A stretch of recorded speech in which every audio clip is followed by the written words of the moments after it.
Good afternoon. The Sacramento City Council will please come to order. Would the clerk call the roll, please, to establish a quorum? Vice Mayor Ashby. Here. Councilmember Laloy is expected momentarily. Councilmember Harris. Here. Councilmember Valenzuela. Here. Councilmember Chenier. Here. Mayor Pro Tem Guerra. Here. Councilmember Jennings. Here. Councilmember Vang. Here. And Mayor Steinberg. I am here. Mayor Pro Tem Guerra, would you give us the honor of leading us in the land acknowledgement and the Pledge of Allegiance, please? Yes, thank you, Mr. Mayor. First, if please rise for the opening acknowledgement in honor of our Sacramento's indigenous people and tribal lands. To the original people of this land, the Nisenan people, the Southern Maidu, Valley Plains, Miwok, the Patwin and Wintun people, and the people of the Wilton Rancheria, Sacramento's only federally recognized tribe. May we acknowledge and honor the Native people who came before us and still walk beside us today in these ancestral lands by choosing to gather together today in the active practice of acknowledgement and appreciation of Sacramento's indigenous people, their history, contributions, and lives. And if folks could please salute and pledge. I pledge allegiance to the flag of the United States of America and to the republic for which it stands, one nation, under God, indivisible, with liberty and justice for all. Two.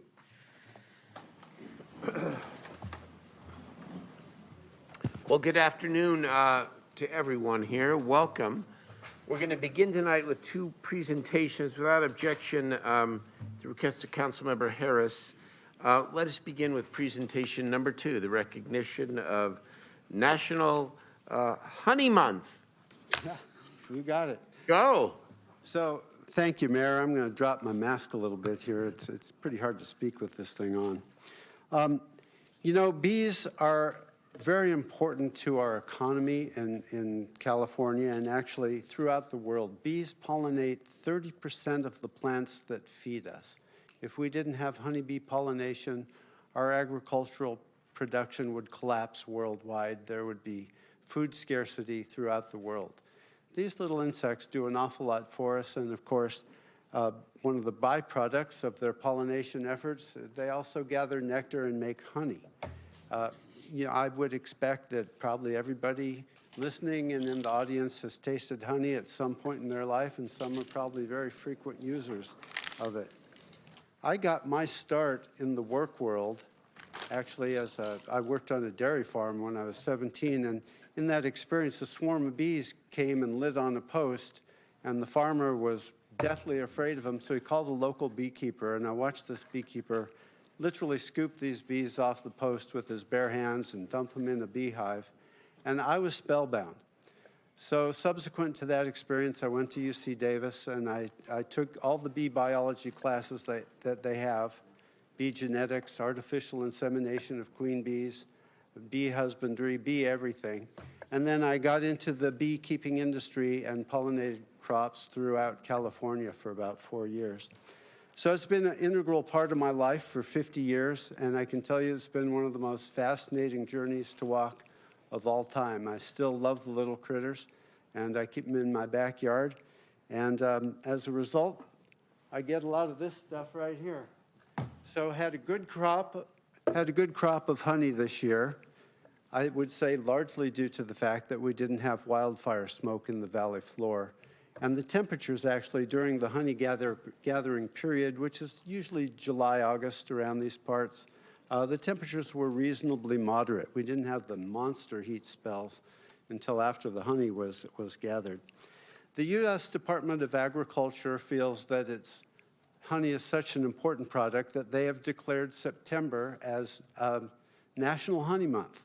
So I wanted to bring this resolution, partly for fun, but partly to educate people about the value of bees to everything about us. So I'm just going to read a couple of things here, or tell you, this city has already declared itself a honeybee haven.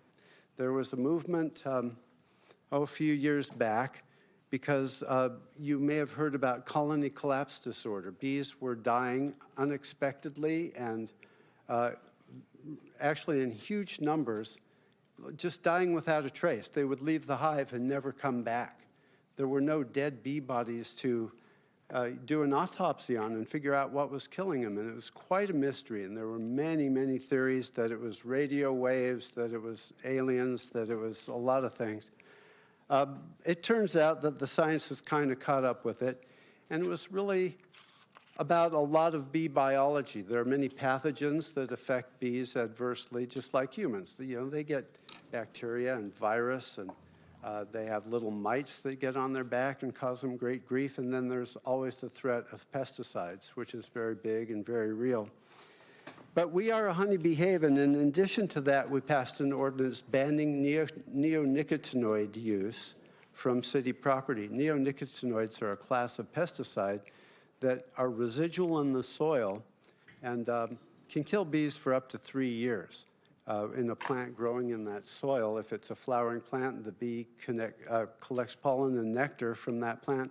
It can still be toxic after a long period of time. They've banned neonicotinoids altogether in Europe. Our EPA is sluggish about doing that because it's a very popular chemical for a lot of growers. But honey itself is what we're here to celebrate today. So it's made from the nectar of flowers, and the bees change it with an enzyme, and then they evaporate most of the water, and we end up with this incredible golden substance that has actually a lot of healing powers as well. I'm sure all of you have had a sore throat and used lemon and honey, right? Lemon and honey to solve your sore throat. And in fact, I just saw this today. Here I've got Hall's lemon and honey cough drops, right? They made millions of dollars off of this healing property of bees. You know, bees are in folklore. For a millennia, bees have been in engravings in old monasteries. They found honey in the tombs, Egyptian tombs, that's 2,000 years old and still perfectly edible. It's an inert substance, and as long as it doesn't have too much moisture in it, it will last virtually forever. So it's kind of magical. And lastly, you know, most kids have, when they read children's books, this is certainly true for my kid, read a lot of books about bees and honey. It's really popular theme for children growing up. I have with me here today Tom Neal from the Sacramento Area Beekeepers Association. And I'd like you, Tom, to come up to the podium and just maybe take a couple of minutes, tell people about the association and how important beekeepers are to our economy and to, you know, our agriculture here in the state of California. Councilman and Mayor, thank you for having me here. I'm the president of the Sacramento Area Beekeepers Association. First of all, I want to thank you for your kind resolution, and we will, at Saba, work even harder to support the bees as a result of your resolution. And thank you, Jeff Harris, for the law regarding neonicotinoids. That will be very helpful to us. Real quickly, the most important question I'm often asked is, are bees dying? And the answer to that is, in 1980, we received a new critter into our environment called the Varroa destructor mite. This little critter gets on top of the bee, sticks its nose, proboscis, inside the bee, and lives off the bee's fat deposits. More importantly, while it's doing so, it injects viruses such as deformed wing virus, which stops their wings from properly forming so they can't fly and they die. That's been the biggest part of our problem right now. But I'm happy to tell the council that we've scienced the heck out of this thing. We found ways of chemicals that we can put into the hive, which affects the Varroa mite much worse, kills off many more Varroa mites than does kill the bees themselves. It's sort of like chemotherapy. So the answer for you, ladies and gentlemen, is that we still can grow bees now, have our beehives. It just takes more work. And that's my answer. Thank you. Well, one last thing I want to say, Mayor, and I'm going to go get a picture with Tom, is that I put a picture of my honey crop on Facebook, and our former executive director of our libraries, Rivka Sass, put a little comment down there, and she said, beekeepers are the saviors of the planet. And I couldn't agree more. Thank you, Rivka. Well, thank you.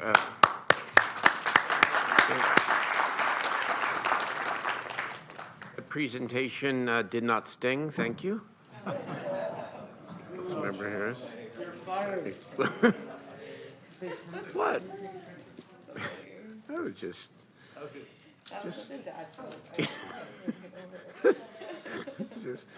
Just commenting.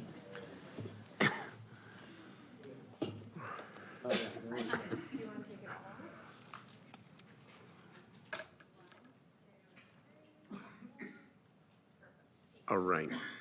Terrific. I say we learn something new every day. Thank you, Councilmember Harris.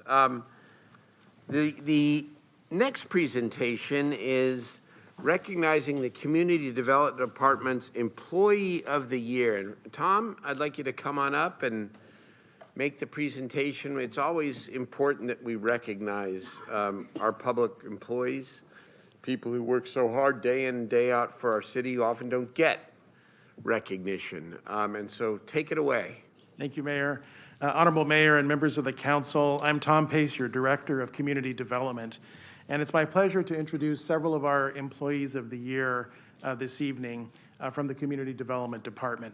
Several years ago, we began an employee recognition program that selects an Employee of the Month from among their coworkers. The nominations are made by their coworkers, and each year we select one of those to be our Employee of the Year, and part of the recognition is to acknowledge them here before the City Council. Due to the disruptions caused by the COVID-19 pandemic, we are recognizing 3 employees for the last 3 fiscal years tonight. And so I will introduce them, and will you please come up and join me here? Of course, Tom. Yeah. For Employee of the Year in 2020 is Tina Lee Vogt. Hey, Tina.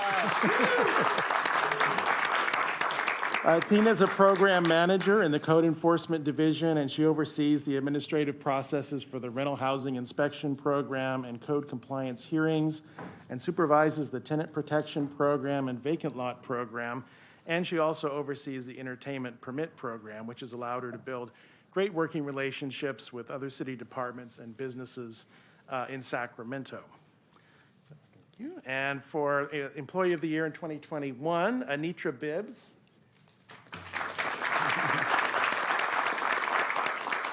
Anitra is a customer service supervisor in the Code Enforcement Division. As supervisor of the administrative staff that supports the housing in dangerous buildings, neighborhood code, and business compliance, Anitra consistently displays outstanding leadership, collaborating effectively with her team, peer supervisors, and division management. And when COVID-19 stay-at-home order was initially issued, Anitra and her staff worked daily on site in our offices to support code compliance field staff and process building mail. And this allowed other staff to remain safely working from home. So thank you for that. And for Employee of the Year in 2022, Michael Bernino, Supervising Building Inspector in the Building Division. Michael leads a team in the plan review section of the Building Division, which is a critical checkpoint before building permits can be issued. He's involved with the development of new policies and procedures to accommodate new city programs and priorities, including the comprehensive siting plan, the emergency housing ordinance, the accessory dwelling unit program, and a COVID-19 emergency program to expedite permitting for facilities for testing, vaccination, and exam sites. So thank you for taking a few moments to recognize these exemplary city employees. Well, when you get that kind of recognition, you also get the mic for a minute, if you would like it. Let me go first. Go first, Bernino. You're going to go first. Well, because Tina's a tough act to follow. No, it's a pleasure to work for the city of Sacramento. It always has been. The city's a real leader in the area in so many ways, particularly in community development. We lead the way in energy efficiency and green building and so on. It's my pleasure to be part of it, and my pleasure to hopefully be part of it for the years to come. I think Sacramento's the next big thing on the West Coast, and it's great to be here. And like I say, it's a great place to work. It's a great place to be. Thank you. I love it. I love it. Thank you all. What's that? I just want to thank Tom for going ahead and recognizing Anitra and I, we kind of were like, man, we didn't get to go to council. So thank you for allowing us to be recognized as well. And I'd really like to recognize Anitra because she won't come up here and speak, but she's actually one of my direct reports. So I'm really proud of Anitra because she did a really great job in terms of keeping the office going when everything was closed down and COVID was really at its peak. So she did an outstanding job. So thank you, Anitra, for your great work because I know you won't come up here. So thanks. You're welcome to come up, Anitra. Okay. What? Good. Why don't we take a picture? Come on and commemorate this. Kelly's going to take a picture for everyone. Yeah. Come on up, please, and congratulations. And more than anything, thank you.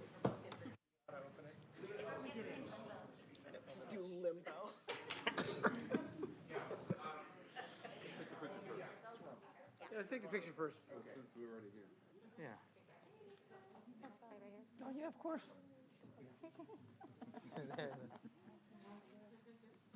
All right, Tina.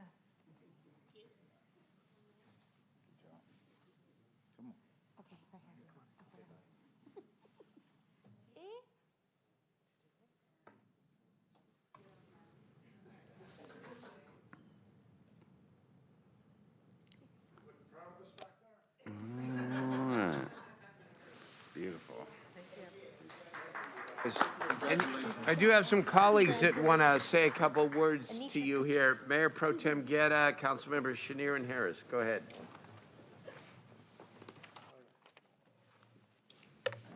I just wanted to congratulate all of our, city team here and specifically, Tina here. She not only keeping a high standard in our rental inspection program, making sure we keep our quality housing and making sure that folks have a safe place to live, but starting up an entirely new department right in the middle of COVID and then working with the community. I just can't thank her enough for her work. And on top of that, she's just always actively involved in the community on the philanthropic work and making sure that, young kids have, the resources they need. So I couldn't, want to congratulate all of our staff, all of our teams, but also a special thanks to Tina for, even on that, doing even more once she clocks out of the office here. So congratulations again. Yeah, I actually want to add a couple things to that. Tina, I think you take the cake for most appearances before Law and Ledge. And I think that's because they give you all the really nasty stuff. So just want to say how much we appreciate you working through all of those pieces, whether it was rental housing or whatever those are. I think you've always done really what's right for the community as you do your own work. So thank you. And deciphering what we were trying to say, too. No idea what we're trying to say, but thank you. Yeah, really, just exactly what Jay said. Tina, you're really one of our go-to staff people for so many issues. My staff adores you and working with you. And you put up some really cool Facebook posts, too. So just want to say thanks to all of you for the great work you do for the city. We do appreciate it. We really do appreciate our staff. We have great staff in this city. Thanks, Mayor. I love opportunities when we get to single out a few people here and there who really do go above and beyond, because we don't get a lot of opportunities to do that. And this one's really special and important. So Tom, thanks for bringing them forward, and thanks for bringing the ones that didn't get to come because of the COVID years too to the council. I just think it's rare is the opportunity that we get to tell the city of Sacramento about some of the thousands of really great people who are dedicating their lives to making this city better. And we all love Tina. She's a person who spends a lot of time in front of the council, probably more than she'd like, but she does a great job. But Anitra is a person who, if you came here at all during COVID, she was here.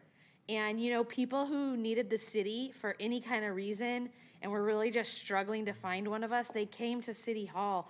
And she ended up being like a customer service person way beyond community development. How do I get my parking pass? How do I get a hold of my council member? I'm having my garbage, all those things for people who just couldn't find another way to get us during COVID. And so, as council members, we just couldn't ask for better people to represent us out in the community and in the city, or to be here in City Hall and be the face for all of us. So thank you.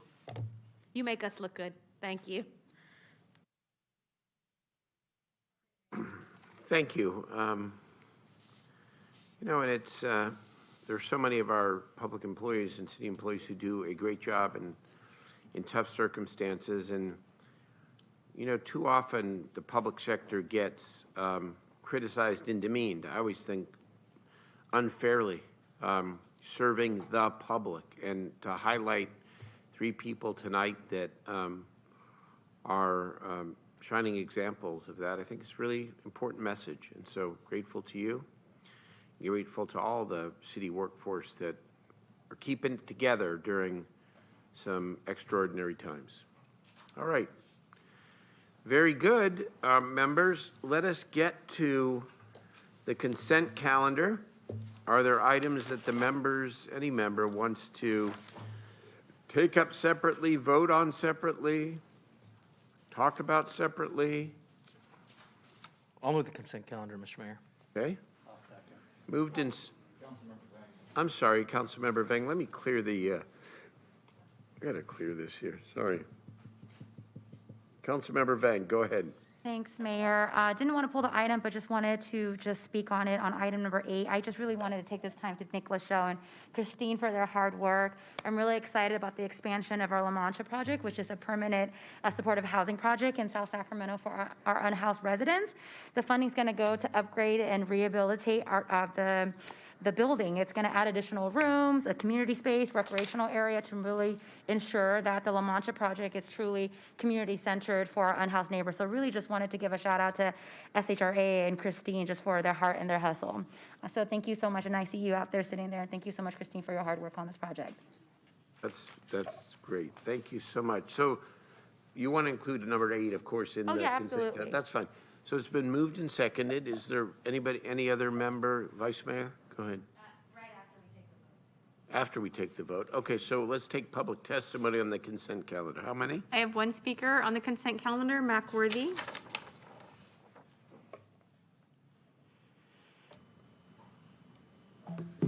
Good afternoon, Council. Bonds. It's time to quit going into debt, and the general public don't know where the money go. It's time out for that. I've heard that garbage now for at least 20 years here.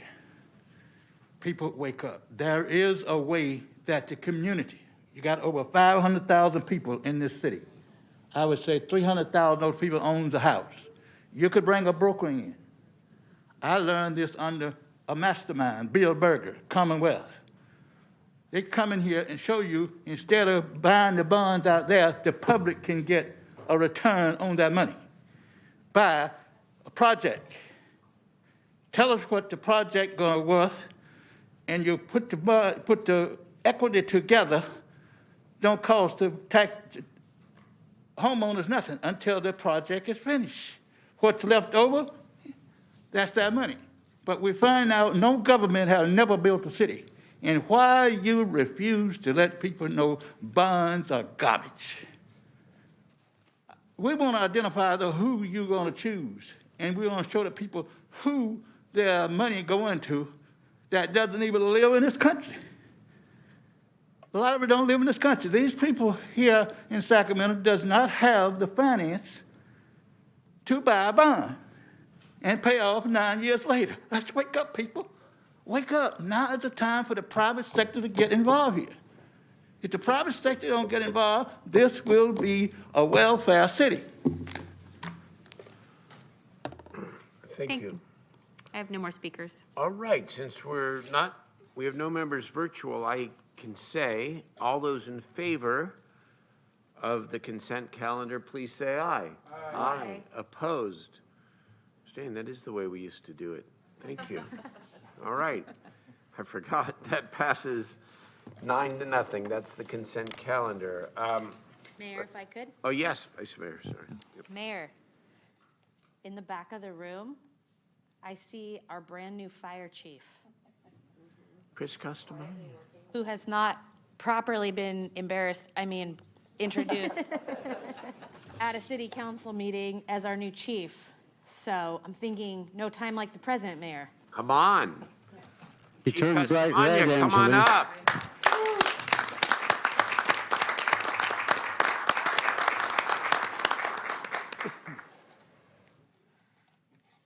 is great. Congratulations, Chief Castamonte. I'm sure your dad in particular, former chief, is very proud of you. So is your city. Yeah, I just have to say, I'm really humbled and excited to work for our city, the city I live in, the city my father worked in and my great-grandfather. So I have a lot of work to do. I don't think I've stopped since I started last week. But it's good to see all of you in here in chambers again. It's nice to be back and seeing everybody in 3D. So, and I'm excited. Can I just say two other thank yous in addition to the congratulations? One is to our city manager, Howard Chan, for making, again, an inspired appointment. Love it when we're able to reward and promote people within the ranks who've dedicated themselves to the city. And you've done that and more. And the other person I want to thank is Lainey Milstein, because she took on the role as interim fire chief, under the category of other duties as required. And she had doubled two big jobs, and really helped us through an interim period, very important interim period in her usual excellent way. So I just wanted to say thank you to both of you. Thank you, Mayor and Vice Mayor. And I appreciate you, Vice Mayor, for bringing Chris up here. We're going to sufficiently embarrass him when we do the official swearing in. The date TBD. But yeah, it was a very robust and competitive process. And I think that it worked the way it should have worked because Chris is well respected within the department and in the community.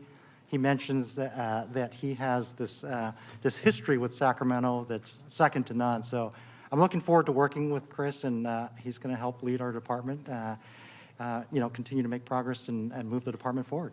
So Very good. stay tuned for the official swearing-in date.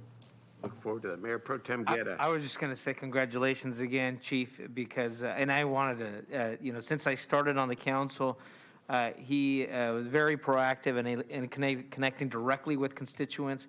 I'm sure Kathy Winkleman in District 6 will greatly appreciate it. And your attentiveness to making sure that Fire Station 10 is always not forgotten as well in that area. So congratulations again, and even from that, just a hands-on approach early on with constituents. So appreciate your support. Thank you, everybody, and thank you, Angelique, for embarrassing me. I appreciate it. The city attorney helped me, just so you know. Okay. Thank you, everybody. It's Thank good you to see very much, Chief. Thank you.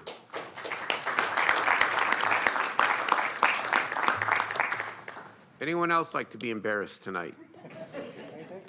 Very good. Okay. Item 16, please. Who is presenting on item 16, the TEFRA hearing?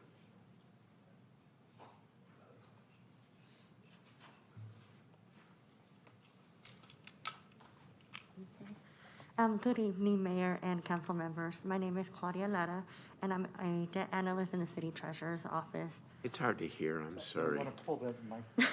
It's just hard. Okay. I'll start again. Good evening, Mayor and council members. My name is Claudia Lara, and I'm a debt analyst with the City Treasurer's Office. Participating with me in person is John Febo with the Department of Public Works, who is here to respond to any questions that may arise regarding public benefit.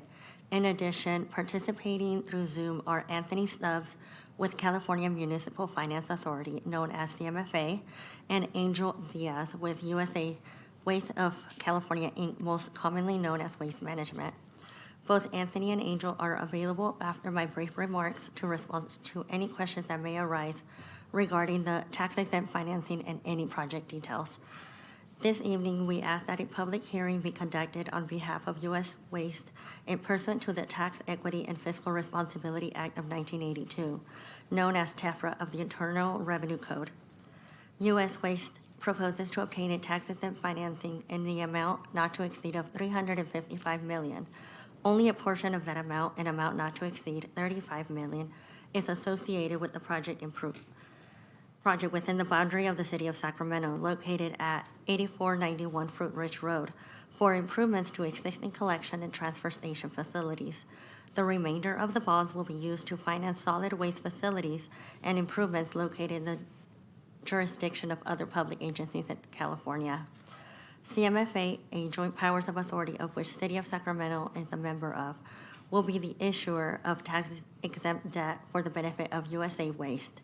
In order for all or a portion of the debt financing to qualify as tax-exempt debt, TEFRA requires that a public hearing be held by the governing body of the jurisdiction in which the project to be financed is located to allow for public comment. It is important to note that any bonds issued by CMFA for the benefit of USA Waste will be the sole responsibility of USA Waste, and there is no financial obligation by the city. With this, it is my request and recommendation that the City Council conduct the request public hearing, and upon conclusion of the hearing, pass a resolution in your agenda package approving the issuance of the CMFA tax-exempt bonds for the benefit of USA Waste. This concludes my remarks, and both myself and John are available for any questions. Once again, representatives of CMFA and USA Waste are available through Zoom to answer any project-specific questions. Ask John a question. Yes, of course. Okay, thank you so much for your presentation. Is there public testimony? I have two speakers. The first is Mac Worthy, and then online is TK. Mr. Worthy?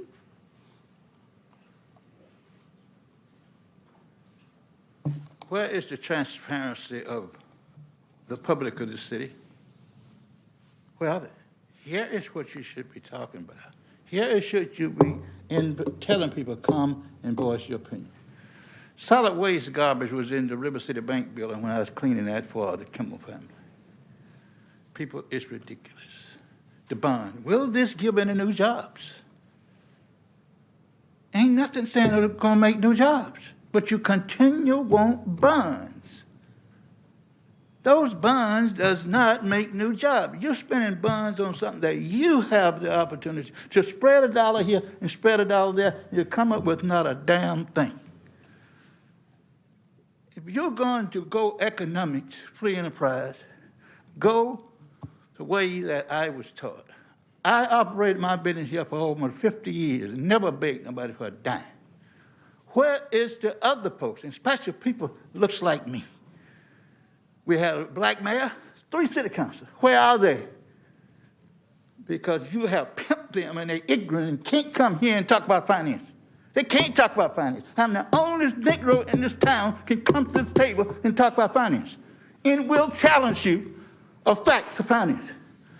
I'm not saying recognize me. You say, I'm your enemy. Yeah, hey, I didn't make you an enemy. I just say, hey, tell the truth and quit lying to the people in Sacramento. People, this thing gonna fall through soon. You can't live off debt in nonprofit to the general public. You can't, people. It doesn't work. When China quit putting money in this country, what the hell are you gonna do? Wake up. Open your eyes. This thing gonna fall through soon. Thank you for your comments. And TK is online. Yes, TK is on the line, and I'd like to address an issue that I'm having in District 8. I have been a longtime resident of Meadowview, and I currently own a home in Meadowview. TK, is this on item number 16? No, it's not. Okay, well, have you speak under matters not on the agenda, which is at the end of the meeting. I have no more speakers, Mr. Mayor. Okay. Please call. Open and close the public hearing. Yep. Second, Mr. Mayor. Moved and seconded. For TK, please call back at the end of the meeting where we take items not on the agenda. We're happy to hear from you. All right, let's call the roll, please, on item 16. I'm sorry. Go ahead, Jeff. John, would you mind stepping up to the podium?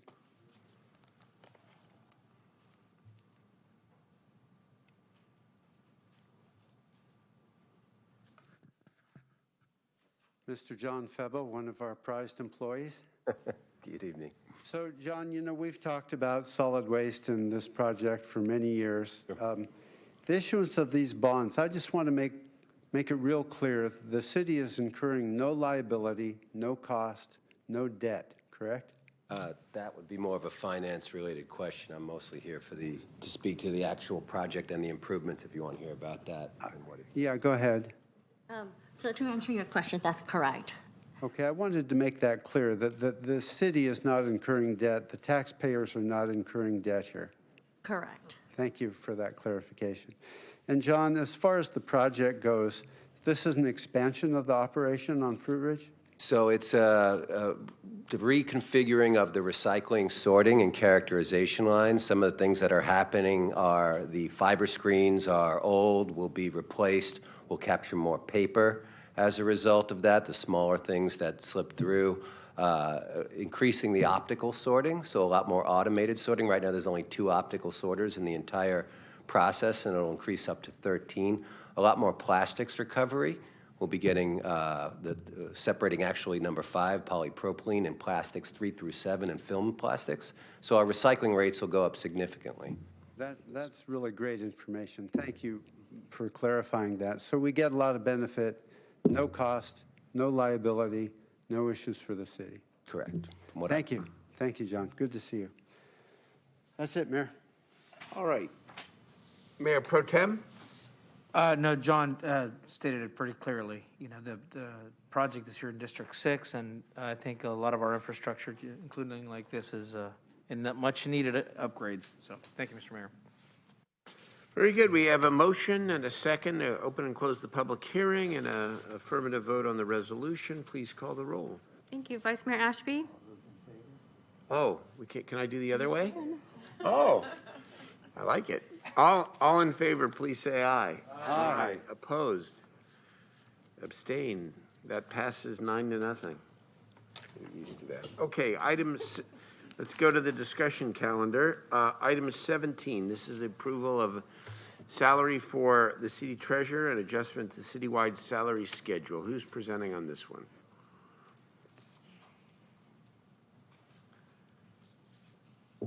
Good morning, Mayor and Council. My name is Armando Herrera. As you know, the California Government Code requires salaries of executives to be approved on a discussion item. This report is asking you to publicly approve the salary of the city treasurer that you discussed in closed session on August 23rd, 2022.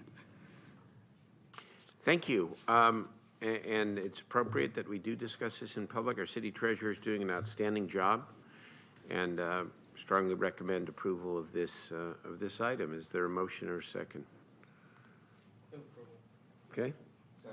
Moved and seconded. Is there public testimony, Madam Clerk? Yes, I have one speaker on this item, Mr. Mac Worthy. Okay.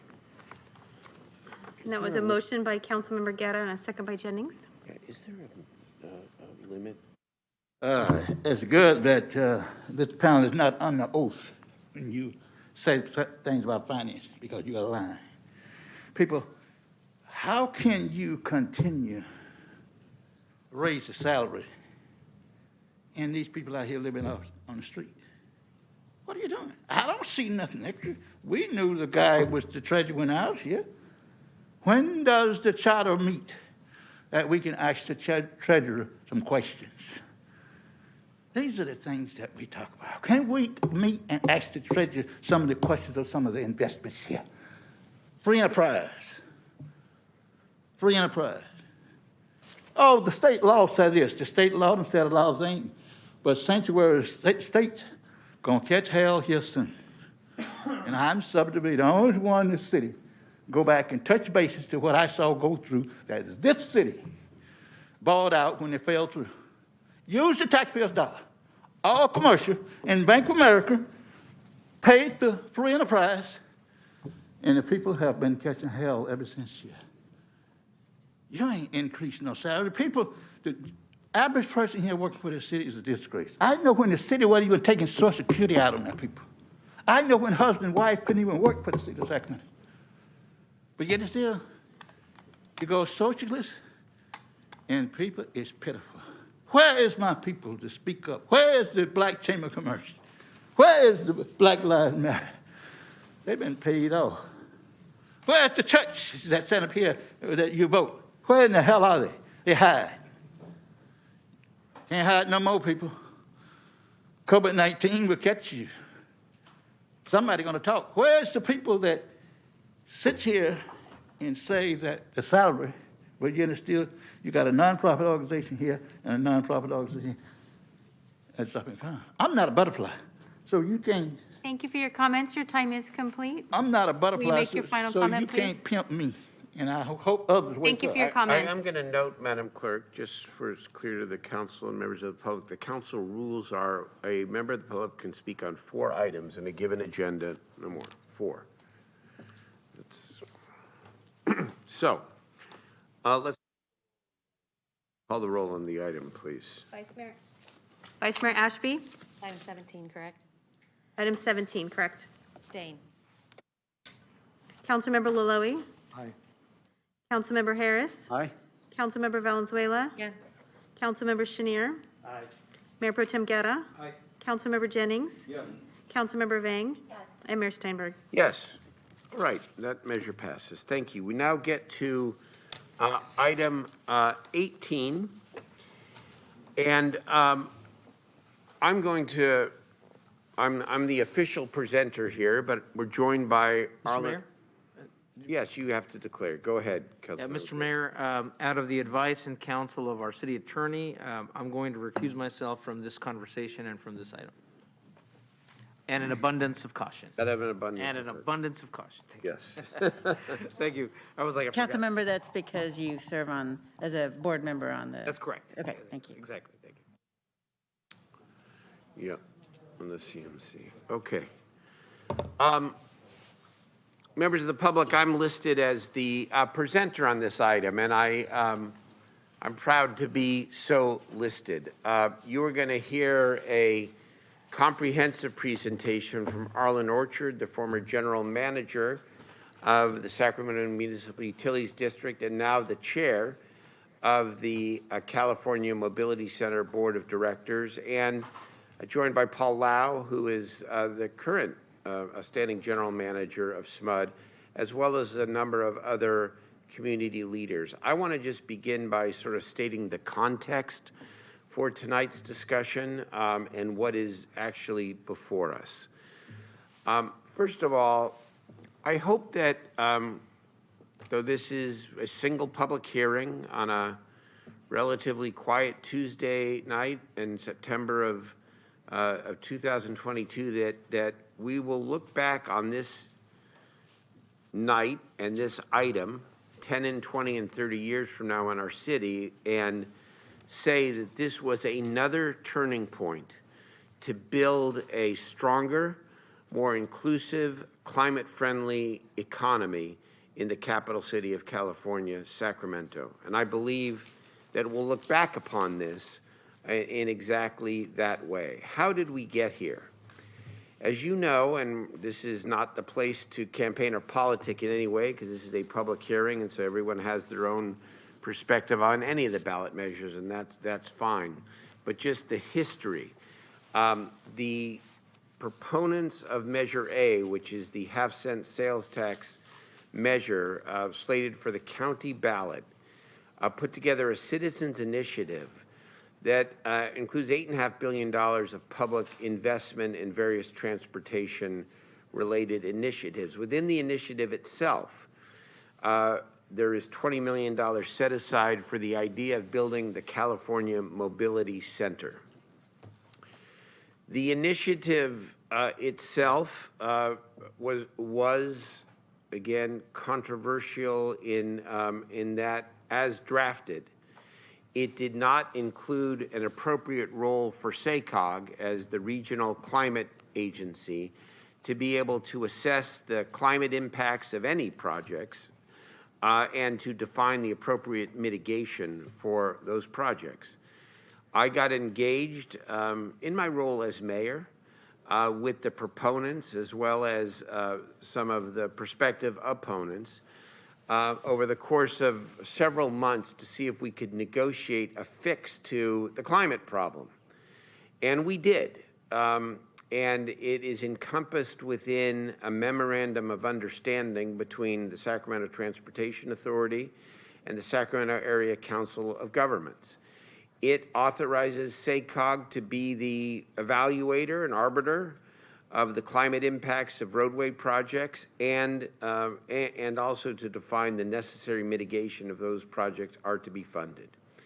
In the midst of that negotiation, I also asked, subject to the approval of this city council, for a commitment of $100 million, additional $100 million to build the California Mobility Center, or at least for the city to be a lead partner with SMUD, with Sacramento State University, who's represented here tonight. I know we'll hear from President Nelson later, to build the Mobility Center. And why did I do so? We are now, I think, a decade or so into the economic renaissance of Sacramento.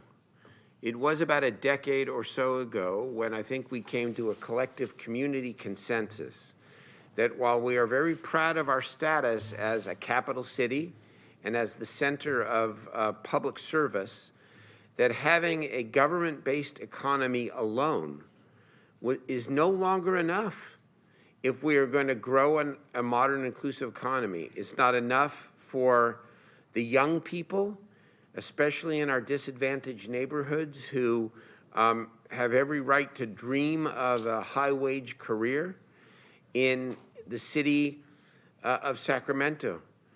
And we have launched a number of initiatives, whether it's the establishment of our city's economic development department, whether it's the advent of GSAC and its work, whether it has been the development of Aggie Square, which took years to come to the right kind of balance and conclusion in terms of community benefits and direct economic investment. We now have another signature inclusive economic development opportunity in our city, in our county, and in our region, and it is the California Mobility Center.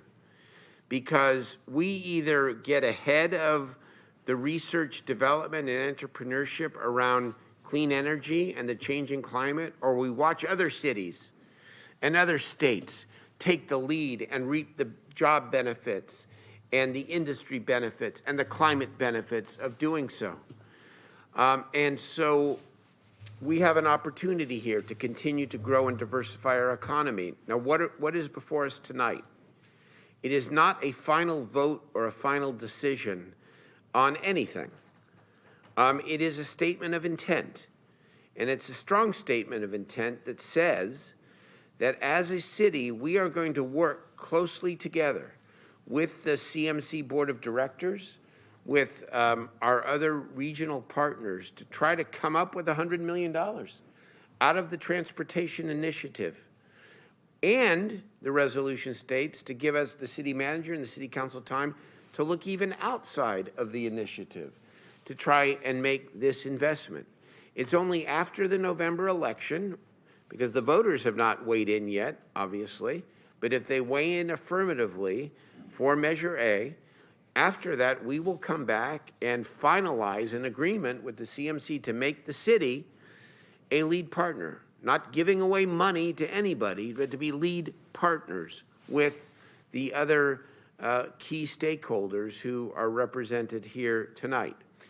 Now, I know Councilmember Chenier has a number of constructive suggestions here, and I think I'll wait to call on you after we hear the testimony to do that. But to frame, last comment, to frame the discussion about some of the concerns that have been raised by others, I would ask the city clerk to please put up the first page of the resolution that reflect an amendment that I want to ask the council to make tonight that I think might clear up some concerns. And if we could do that, I would sure appreciate it.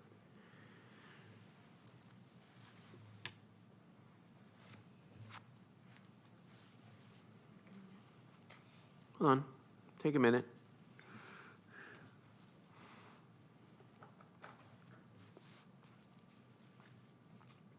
I want to thank the city manager, by the way, and his team for, and all those represented here tonight for working together to get us, help to get us to this point, which again is not the final decision, but a statement of intent. Do you have it up there, Madam Clerk?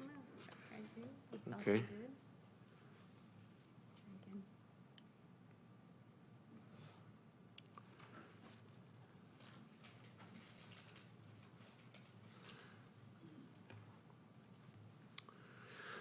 Okay, well, why don't I just try to do it verbally?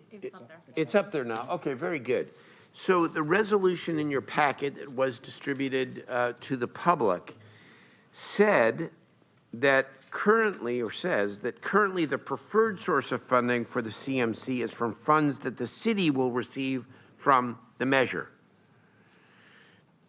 I am going to propose to whoever makes this motion that we eliminate that sentence and instead say that if the measure passes, the city will move forward with the intent to provide up to $100 million to the CMC, subject to resources actually being made available through the measure. Continuing, the City Council commits to work with the city manager between now and the November election to explore all viable city financing alternatives, both within and outside the measure, to fund all or part of the $100 million allocation. And then it goes on.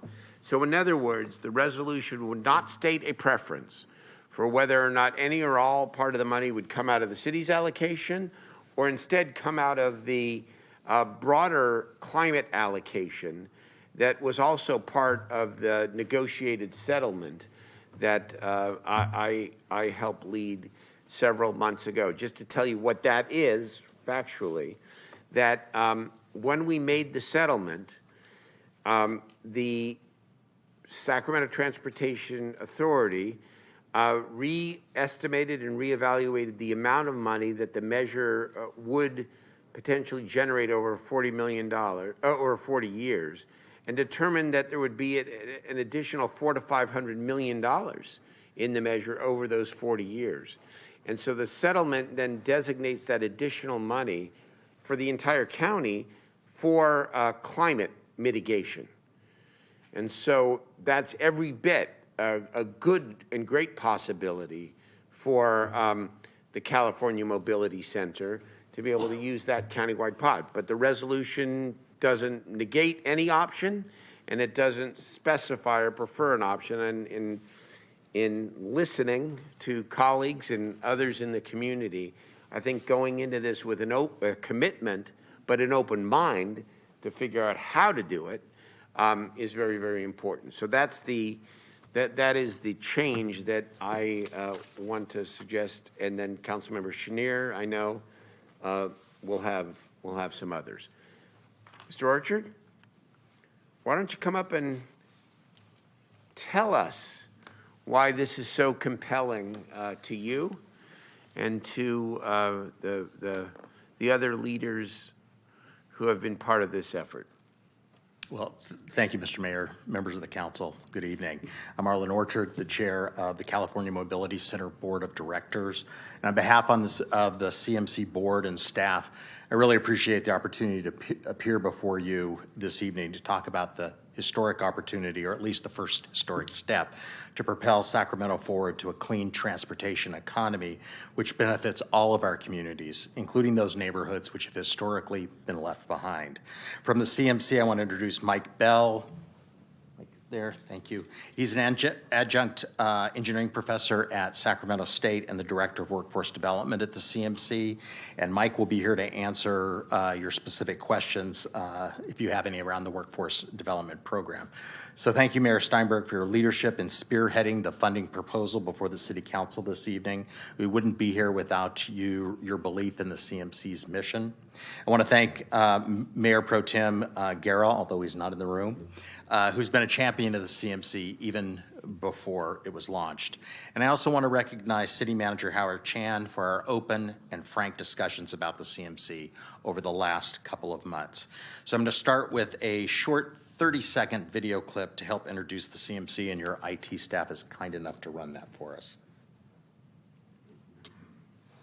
You're joining us in our ramp-up factory, which is where we do things like prototyping, assembly. We've got our initial equipment here, and we've got more equipment on the way because of the generous support of many people in this room. We wouldn't be here without you. I was proud to advocate for this because I knew, knowing the players here, knowing the partners here, that it's going to be success. We are not only moving and propelling our economic strength for the region, but we're also moving forward towards a healthy, clean environment where we're reducing our particulate matters. It couldn't happen without all of us working together. thank you all for coming, and thank you for your partnership. Thank you.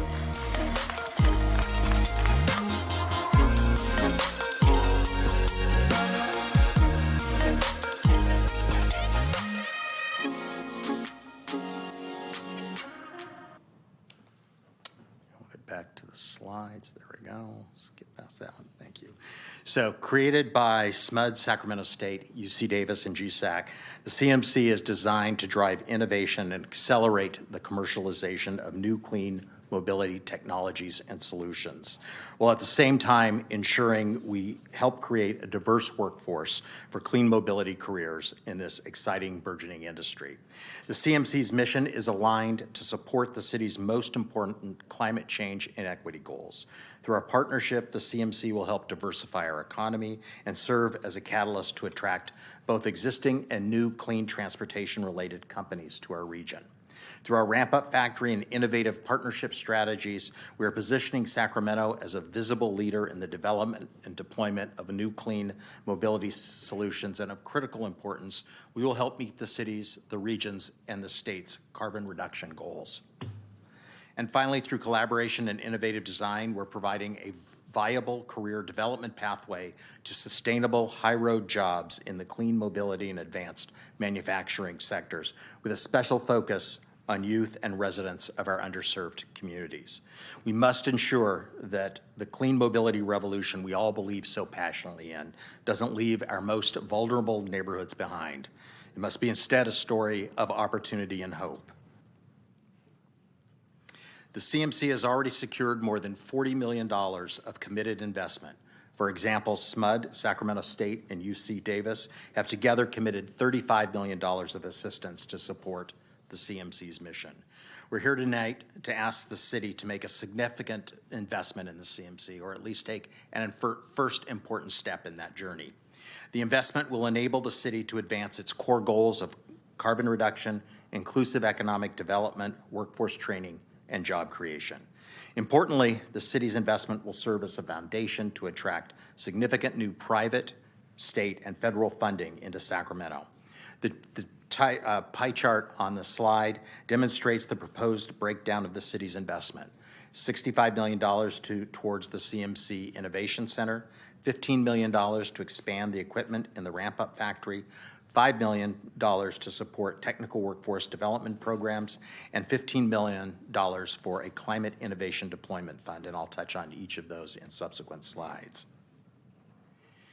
$65 million of the city's funding will serve as a 50% match to secure the remaining funds for the construction of the CMC Innovation Center, a 150,000 square foot building which will house the CMC, the ramp-up factory, training and classroom space, and a showroom.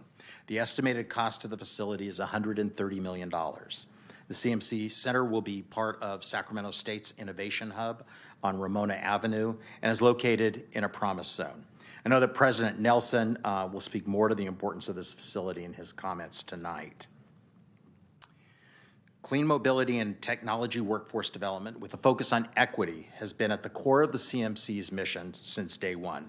The sad truth is that technology advances often leave our underserved communities behind in terms of access and opportunity. The CMC commits to be a part of the solution to ensure our underserved communities have the necessary training to participate in the clean mobility and clean technology sectors. At the CMC, we're identifying training gaps and leveraging existing training programs through collaboration and coordination.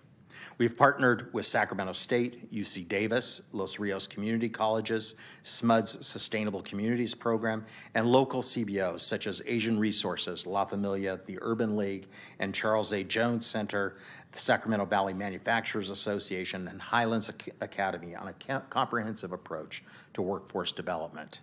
Since we began operations, we've had some early success in working with our CBO partners. With more than 300 residents trained and more than 100 of our graduates already placed in sustainable jobs with employers like Siemens. The city's $15 million investment in this area will be used to augment the existing $2 million CMC investment in equipment in the ramp-up factory. This investment will serve to expand the scope and sophistication of the technical services we can provide to mobility startup companies in the areas of prototyping, fabrication, vehicle assembly, and battery engineering as a few examples. The expanded capabilities and capacity of the ramp-up factory will provide an excellent training ground for both Sacramento State students and our technical training students to get practical, hands-on experience with advanced manufacturing equipment. It will also provide these students with the opportunity to work on cutting-edge new clean mobility technologies and products. The additional investment in equipment will serve as a foundation to build additional curriculum and employable and transferable technical skills that are in demand in the clean technology sectors. For example, the investment in new equipment will allow expanding training in the areas of vehicle assembly and production, battery engineering and remanufacturing, fuel cell technology, testing, and charging infrastructure. The city's investment will allow us to grow our collaborative CMC CBO workforce development programs by expanding training on technical capabilities for residents of our underserved communities identified in priority zip codes, which are reflected in the resolution before you this evening. As I mentioned earlier, we focused on identifying gaps in the workforce development ecosystem and collaborating with our partners to both fill those gaps but also leverage existing programs. With a focus on youth and residents in underserved communities, this comprehensive program will range from recruitment to job readiness preparation, technical training, coaching, mentoring, job placement, career growth, and other wraparound services. Our 5-year goals include training more than 6,000 students and upskilling and placing 2,500 of our graduates in sustainable high-road jobs. We'll be tracking and publicly reporting on our progress as we move forward. With the city's investment, we are confident that our workforce development programs and partnerships will position the CMC in Sacramento to attract significant additional workforce development funding from state and federal government and foundations. So I won't spend too much time in this slide other than to note that it provides an overview of how the ramp-up factory ties into our workforce development programs and the specific types of training the investment in the factory and workforce development program will facilitate. The GAP training and upskilling list on the right applies to the advanced manufacturing, clean mobility, and clean technology sectors. GAP training and upskilling will provide opportunities for our students among both existing local companies and new companies locating to the region. This training includes high in-demand areas like high-performance 3D printing, laser welding, and robotics. The specialized training list towards the bottom of the right page, side of the page, is an example of the types of specialized training focused on clean mobility, such as vehicle assembly and retrofitting, micro-transportation, battery assembly and testing, and hydrogen operations. Committing to provide this type of training provides a significant draw to new mobility companies that often struggle to find talent to meet their needs. The Climate Innovation Deployment Fund is designed to help the city achieve its climate change and clean transportation goals faster. We're proposing the deployment of the fund be determined through a partnership between the CMC and the city. As part of the partnership, the CMC will actively seek additional public and private funding to leverage the city's $15 million of investment and expand the deployment fund. We have a goal of doubling the innovation fund with matching public and private support. Some areas where the fund might be deployed include but aren't limited to fleet transition to electric and hydrogen vehicles, charging and EV infrastructure, micro-transportation solutions, and smart traffic management technologies.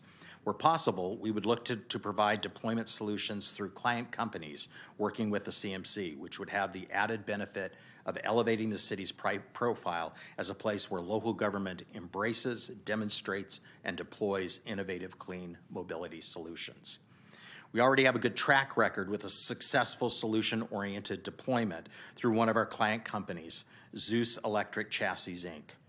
Like the city, SMUD has a very aggressive carbon reduction goal, including converting their entire work fleet to zero-emission vehicles.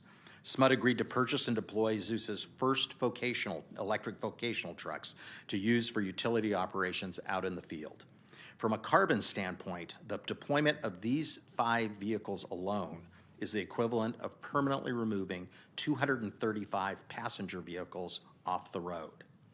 Working with the city on this fund, we are confident we can accelerate the fulfillment of your clean mobility and carbon goals. The clean mobility sector is one of the fastest growing industries in California, with more than 500,000 jobs forecast by 2040.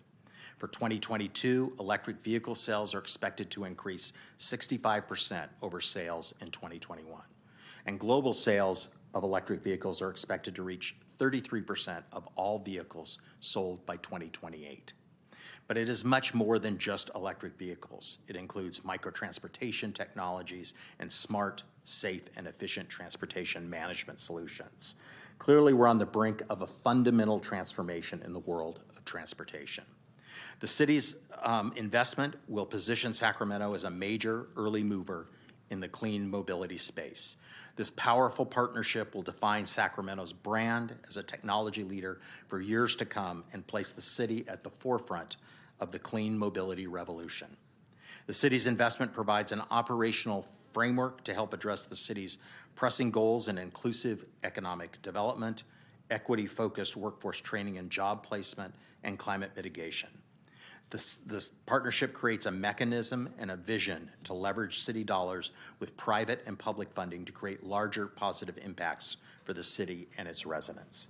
Based on an economic analysis completed in 2021, the CMC, when fully operational, will contribute over a 5-year period to the creation of between 8,500 and 16,000 direct and indirect jobs in the Sacramento region.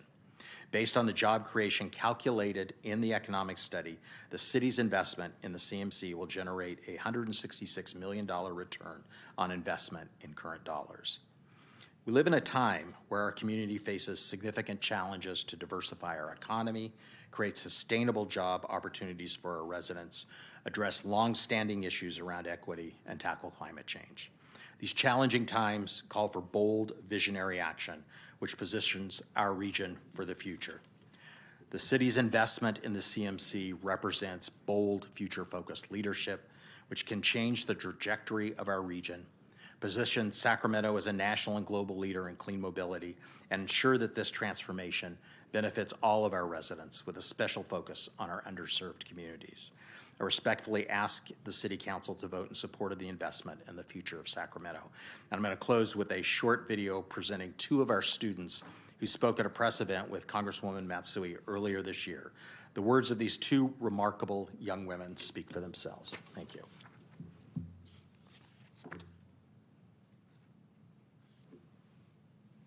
I'd like to now introduce a real live person that has passed through this chain and has lived it. Kai, if you'd come up and talk a little bit about what you've done.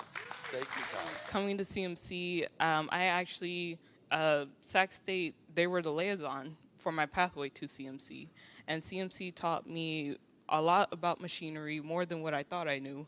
And coming to Siemens, it was honestly a surreal experience. I remember meeting Kevin McGrew at a career event, and we, got to talking, and the next thing you know, a one-on-one meeting through Microsoft Teams happened, and I thought it was a general talk.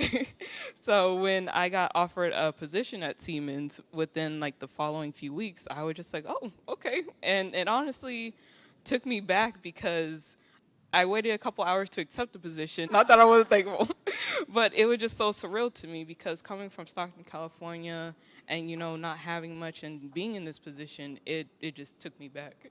So I am very thankful where I am today. Ever since I was a child, engineering has been my passion, and I'm very thankful for where I am today. I don't know where the future is going to take me, but honestly, I'm ready for it. And thank you, Sac State, and thank you, CMC. Thank you, Charles A. Jones. Thank you, Siemens, for every opportunity that has come my way. I started the program back on October 2020.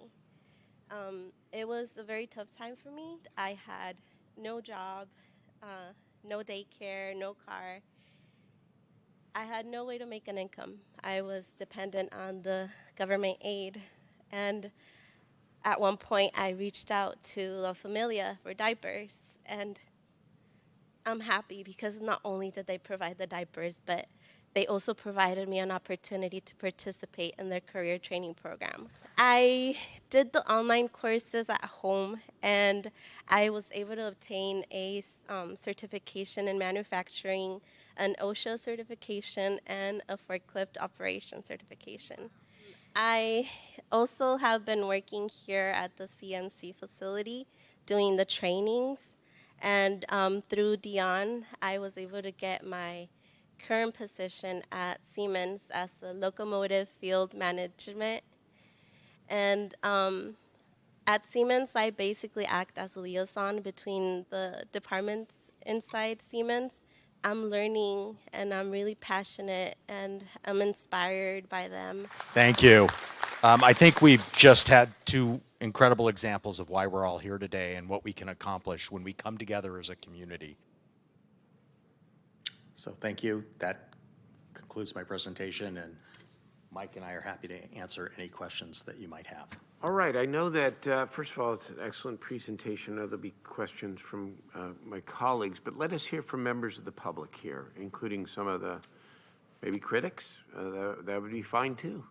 But some of the stakeholders I know who are here in support of the measure. Go ahead. Thank you. I'd like to remind members of the public, if you would like to speak on this agenda item, if you're in council chambers, fill out a speaker slip. If you're on Zoom, raise your hand. After the first speaker, we will no longer accept speaker slips, and the raise hand feature in Zoom will be disabled. So I have 4 speakers in chambers: Charles Adrian, then Paul Lau, then Larry Albright. Charles Adrian.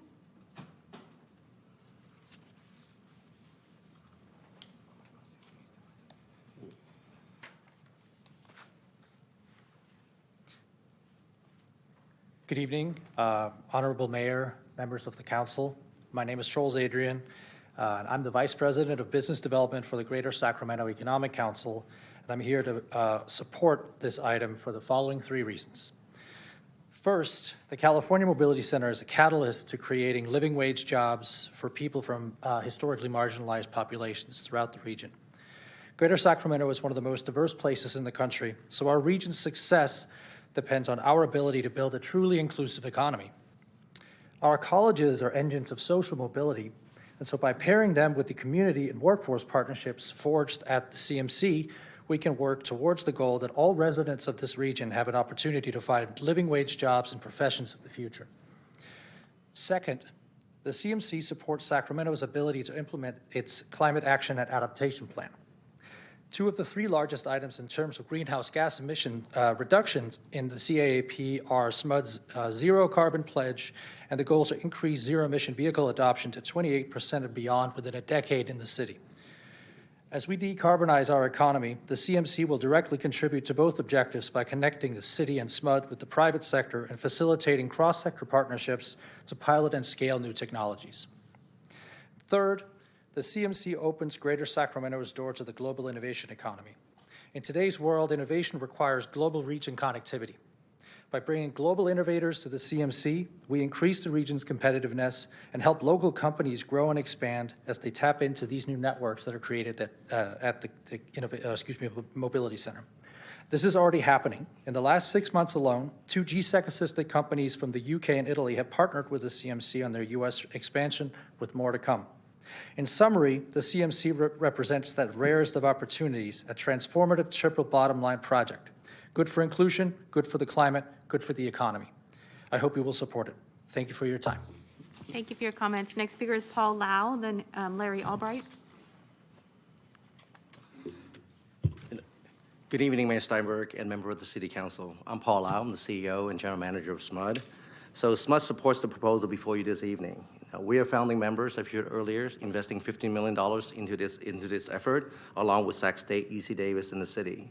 It was a really easy decision for SMUD, because as all of you know, SMUD has one of the most aggressive climate change goals in the nation. And one of the key tenets is to accelerate electric transportation. And we really believe the California Mobility Center is a foundational piece to accelerate that transformation. And secondly, I think the CMC is important is because it really is going to make Sacramento a world leader in terms of e-mobility and that ecosystem about attracting investments to rapidly accelerating the deployment and the technologies of actually getting to e-mobility, make it for everyone. And then thirdly, really about, it's all about creating an economy that is inclusive. It's actually having the ability to, in the CMC, to have the latest technologies and the latest advancements and public and private investments to create a workforce, to create a capability, to create a workforce that's actually going to be working in those future clean energy jobs. That's going to be abundance in the Sacramento region. But I think most of all, it's really, really important to think right now, the whole U.S. and the world is in a major transformation. And leading the way really is electric transportation. And I think Sacramento right now, with Sacramento's leadership and the leadership that you see, you're going to hear this evening, is really in that position to lead not just the Sacramento area, but really the state, the U.S., and hopefully global. So I spend a lot of time traveling, quite honestly, around the world in terms of looking at what's happening. And I think Sacramento is poised to take that leadership. And I hope the City Council will support this really exciting opportunity for the Sacramento area. Thank you. Thank you for your comments. Next speaker is Larry Albo, and then Rachel Brown, and then we'll go to online. Good evening, Mayor Steinberg, council members, City Manager Chan, how are you? It's been a while since I've done this, and I didn't have to wear glasses last time I was speaking here. So, my name is Larry Albaugh, and I'm the CEO of Buzz Oats and the current chair of the Greater Sacramento Economic Council. We support this initiative because the California Mobility Center is a vital economic development project for the future of Sacramento. CMC will create one of the largest economic impacts in the city and region's history, focusing on future mobility that will help us achieve our climate action goals. As we all know, COVID-19 and downtown Sacramento's reliance on government jobs present a challenging economic environment for us all right now. We need the CMC now more than ever to diversify away from the government jobs and create high-wage, tradable sector jobs in clean, forward-facing industries. 35% of Greater Sacramento's households earn less than $50,000 per year. The mobility industry's average wage in comparison is $91,000. In addition to the Mobility Center, Innovation Hub will provide workforce development solutions, creating inclusive pathways for these future high-wage jobs. This is an opportunity for the City of Sacramento to address climate change, catalyze equity and prosperity, and become an early adopter, establishing a global reputation as a leader in mobility. I encourage you all to take this bold step with us toward a better future in making this historic investment, and thank you for your time. Thank you. Thank you, Larry. Next speaker is Rachel Brown, then Rafe Porter.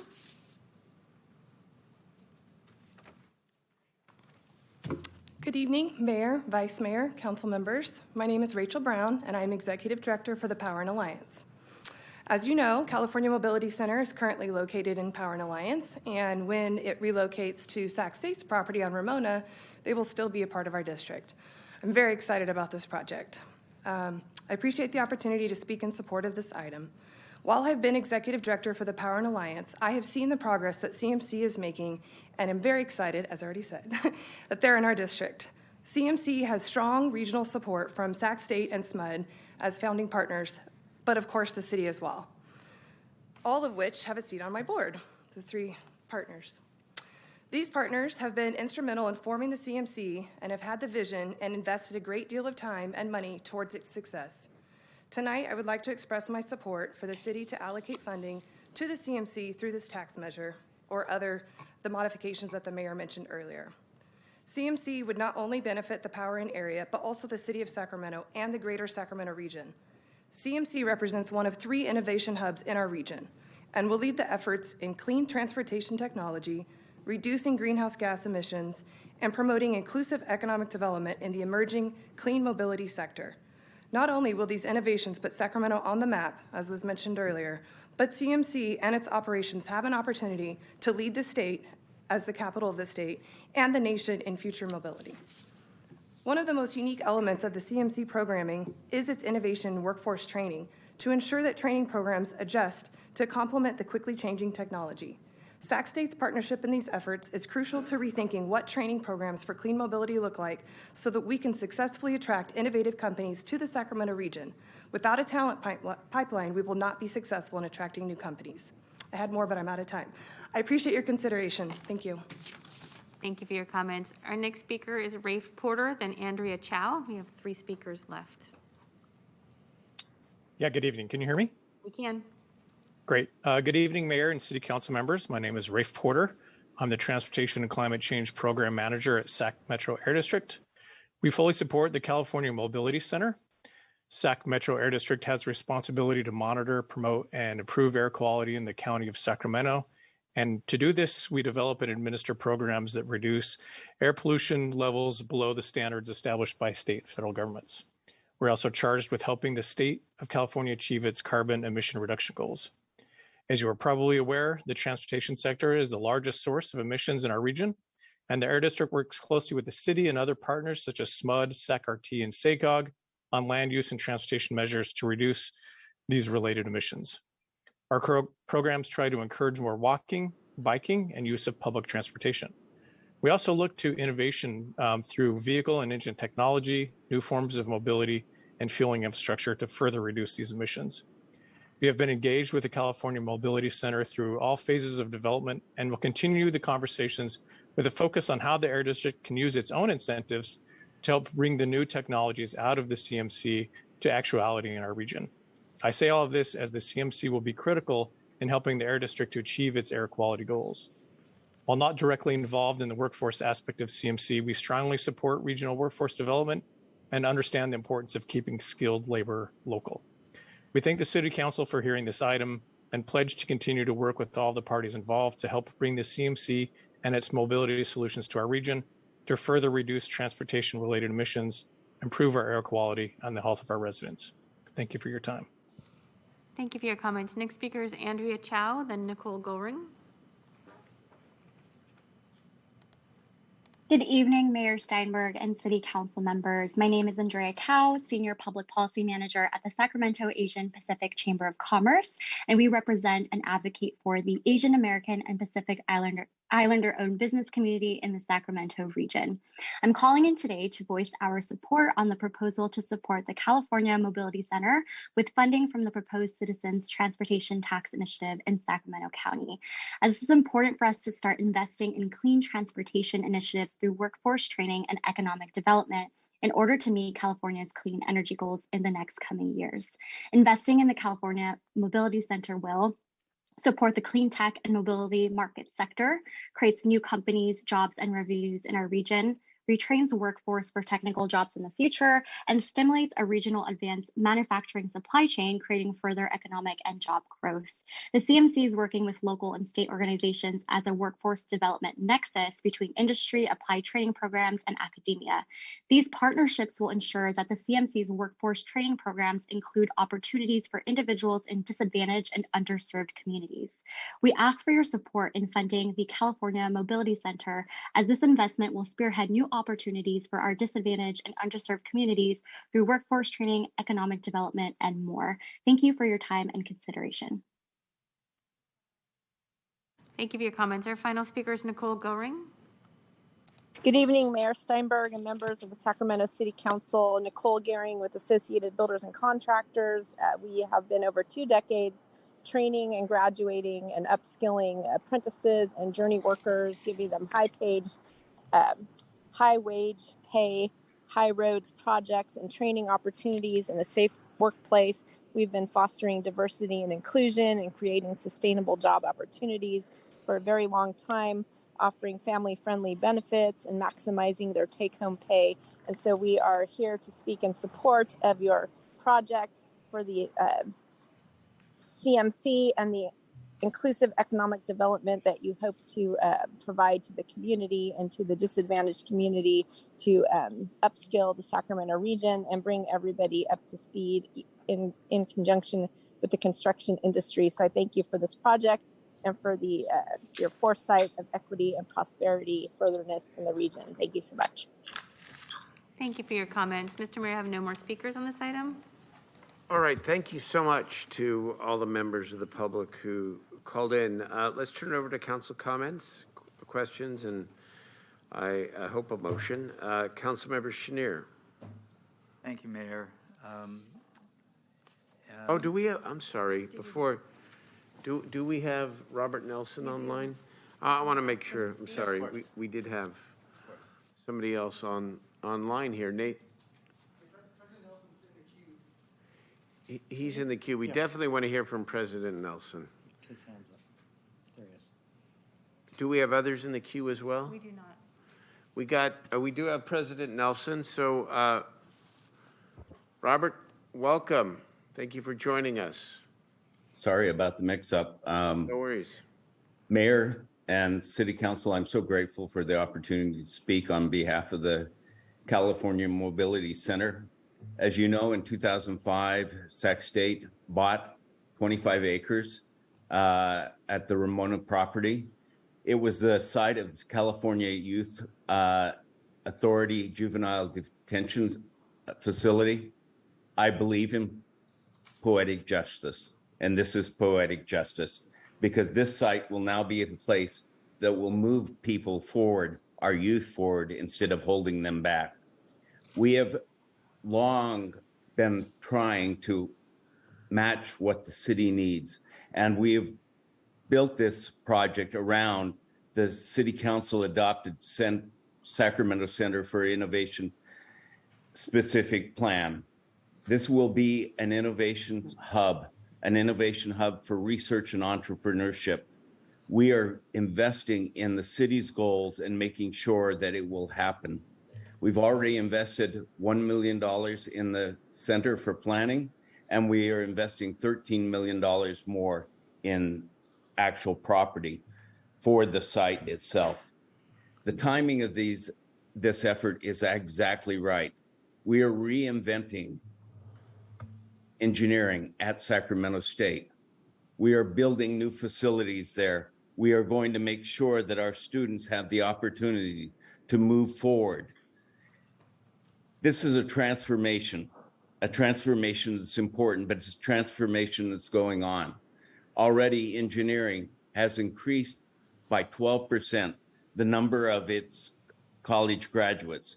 And I'm really proud to say that at Sac State, we've increased the number of our graduates by 40%. These students need a place to stay here in the city, a place to be able to promote the city. All students, whether they're high school students, whether they're college students, they deserve an opportunity. This center will give them the opportunity that they have. As an anchor institution, we are dedicated to serving Sacramento. Sacramento comes first, and we know that, and our students know that. I want to thank you for the consideration of this project. We're excited about this opportunity, and we stand by, ready to work with the city, to work with all of the local organizations, to make sure that we have the workforce training and that we have the research and the innovations that will promote our economy and will create a stronger and stronger Sacramento for our citizens. Thank you. Thank you so much for calling in, President Nelson, and for your partnership on not only this project, but on so many important priorities in our community. So let's now turn it over to the members of the City Council. Councilmember Chenier, go right ahead. I know you've got some suggestions. Thank you, Mayor. And we passed out a red line of some of the language. I think the pieces that I want to do actually tighten up the accountability on this, which I think is important over time for clarity between the partners as well. And I don't know if you want, I can go through them one at a time. It's not that much, but I'd like to do that. And I don't have page numbers on this, but in section 2, so I'm just going to walk through them. There's kind of 4 components. I think one may be a little controversial. I don't expect the others to be. The first piece is at the end of section 2, when we talk about benchmarks and performance outcomes, it just says there has to be an agreement on these between the CMC and the city. We can't have an organization we're working with set its own benchmarks, and then we hope that they make them. So that's number one. The second piece is looking at the zip codes that are in here. This is under Section 3. And Mayor, as you know, and Councilmember Guerra, we spent a lot of time on this when we talked about Aggie Square. This aligns the zip codes with the zip codes, the priority zip codes that we put into Aggie Square. We also, one thing that may be controversial, I don't know, and Arlen and others talked about a focus on equity and youth and residents in underserved activities and how that would be a priority. The 10% on local workforce I thought was low. And as you know, we went to 20% for Aggie Square and then 25% after the first 10 years. So I'd like it to be the same as Aggie Square. So raising it to 20% after the first 10 years, 25% after that. There's a little bit more language at the end of Section 3. I'm not going to go through it piece by piece, but it just elaborates a little bit on the reporting requirements for this piece. So those are kind of the four things, the benchmarks that we need to agree on: zip code alignment with Aggie Square, reporting requirements, and then an aspirational 25% for workforce, but 20% after 10 years, which I think is more than reasonable and was the culmination of a lot of discussion with Aggie Square. The other thing I'd like to do is, and I'm going to go ahead and move the item with those changes, and I know, and Mayor, the change that you put Yes. As well, and I'm assuming that we're going to see some other things. The other thing is I'd like to provide some direction. I don't think this needs to go in the resolution, but when we talk about Aggie Square, we talk a lot about the outreach that we have to do to a lot of at-risk communities and underserved communities. This also will require a lot of outreach to do to those same communities. It seems silly to me that we would duplicate those efforts on outreach. So what I'd like to do is provide direction that Aggie Square folks, the job center that we're trying to build, and the CMC work together on doing outreach. It only makes sense to me. So with that, I'm happy to move the item. I think this is a great concept. There's a tremendous amount of work to do. Arlen and Paul, good luck. I won't be here, but we'll be watching. But I think those pieces that we've put forward give it a little bit more clarity between the partners and a little bit more accountability before dollars are dispersed. We need to hit benchmarks. Mayor, I'll second that motion. Very good. It's been moved and seconded. Let me turn it over to Councilmember Valenzuela. Briefly, I had a comment or question, Jay, or Councilmember Chenier. Where are the increased percentages for the workforce targets? They're in Because two. I see the 10% at the end, but I didn't see any amendments there. There's two places. One is right after the zip codes in Section 3. Yeah. Says of up to 5 million allocation for workforce development, up to 10% will be used to develop and execute. Actually, I apologize. It's just the latter one. It's not that 10%. Because there's the 10% direct employment targets in the last paragraph. Yeah, of the that's what I was resolution. referring to. Okay, so Yeah, that would sorry. be, okay, great. My mistake. No, you're fine. I just wanted to make sure I knew I wasn't Yeah. missing it. Okay, well, first I do want to thank the CMC board and partners and staff who are here tonight for your robust engagement and discussions over the last few weeks.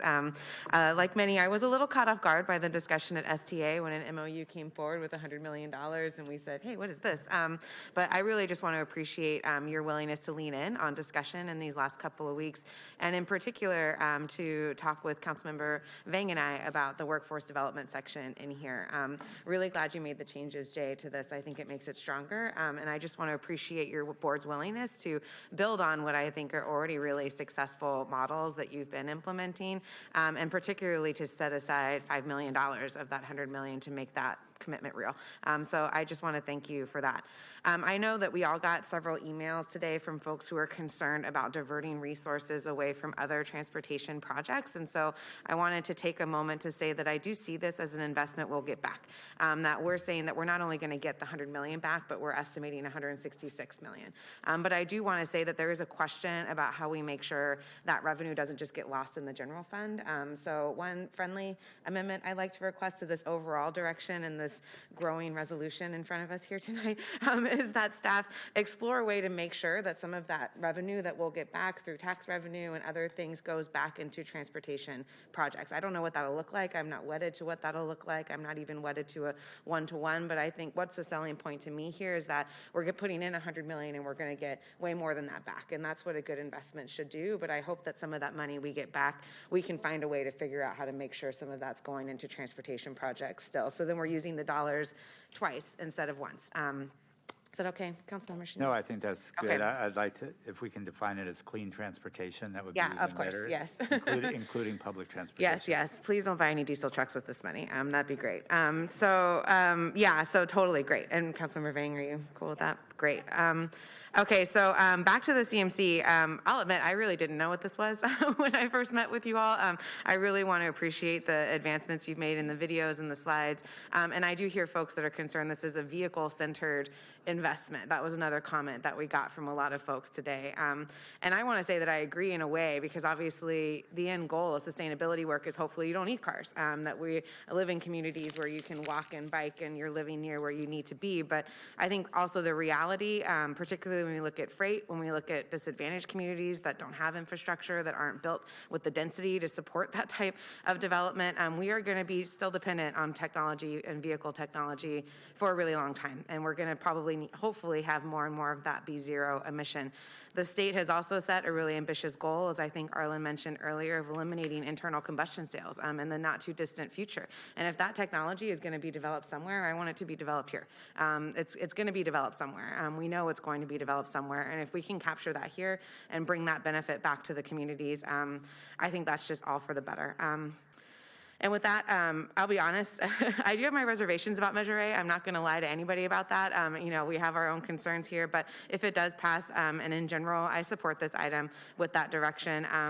It's strategic, it's cost effective, we're going to get our money back. And frankly, I think the multiplier benefits that we're talking about of economic opportunity, of all of the things that happen when you're able to access a job that pays above living wage and you're able to invest that back in your families and communities, I think it's really just a win-win, frankly. And I know that the direction here is very vague, and that's part of what makes me comfortable, is that we're flexible. It's intent, it's not a commitment. If the measure does or does not pass, we're going to just try to figure this out. And I think that's the right step for us to take. So happy to support the motion with that direction.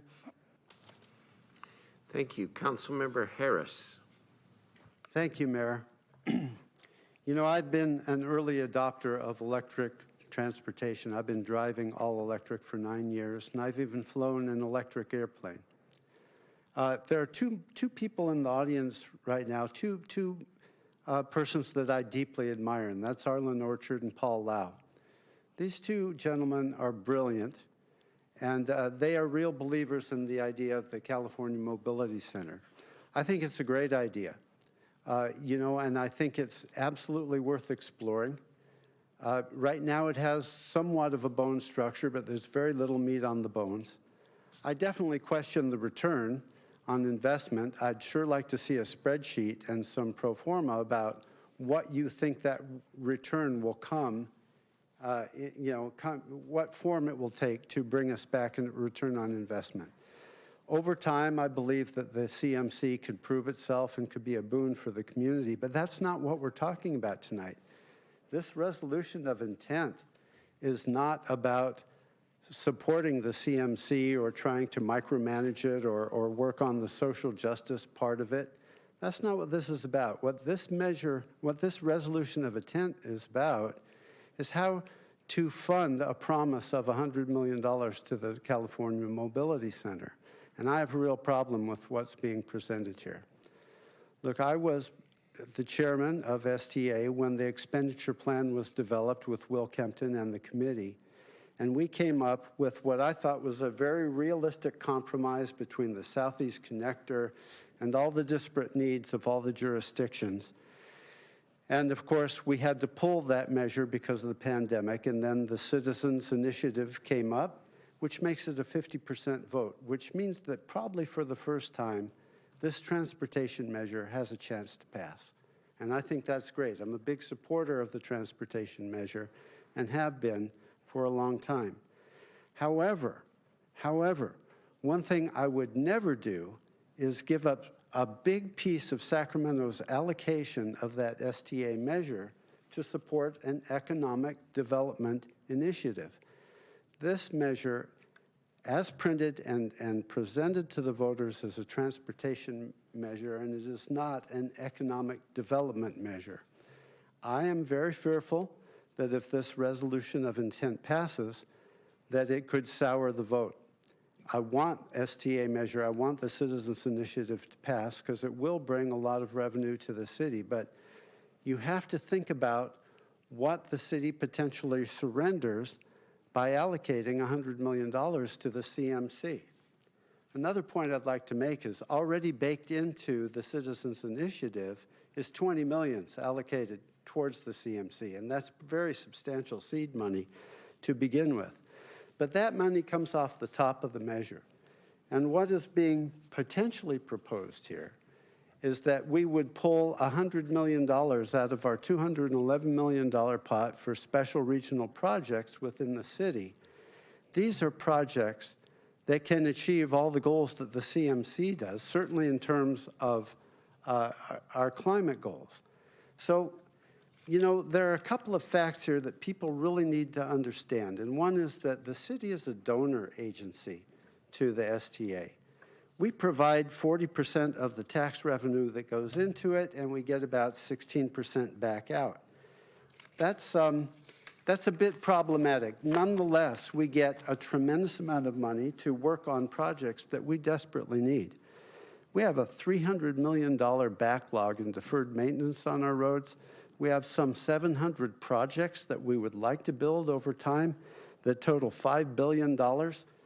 It would take 100 years at the current rate of investment to be able to build all those projects. These are really problematic things. You know, a sales tax bill is a regressive tax. It hurts the poorest people the worst. And basically, what happens right now is that Sacramento subsidizes nice roads in Elk Grove and Folsom and Rancho Cordova, and yet our road pavement condition index is plummeting very quickly. Now, this isn't directly tied to maintenance of our roads, but when you look at the special projects that could be imperiled if we actually rated our pot of money from the STA measure, here are some of the projects that really could benefit from that $100 million. The Richards I-5 interchange, the 65th Street US 50 interchange, the I Street Bridge replacement, which is an essential project that Doris Matsui has been a champion of. Here's the one that I think is most important, to get a bridge across the American River so that we can actually get RT and we can get light rail all the way to the airport. That would bring huge environmental benefits to our region. 20% of our population lives north of the river, and they're not served by regional transit. These are tough projects to get across the finish line. We need every single dollar from this STA measure to support these projects, to plan them and get them to fruition. Additionally, we can take this $100 million and leverage it, usually 1-to-1. So it'd probably turn into $200 million over time to support these projects. You know, it's really important that people understand that this $100 million didn't just appear from somewhere. Now, the mayor put in language in the intent motion here to kind of soften the blow, and says that it will not be the preferred method of finance that we go into the city's allocation of the transportation funds. But that certainly leaves a wide crack open in the door if the money can't come from somewhere else, and I personally don't see where else it'll come from. that money, the future council could get into that. People who are not as familiar with our transportation and infrastructure challenges and might say, okay, yeah, we'll do that. We'll throw all that money at the CMC.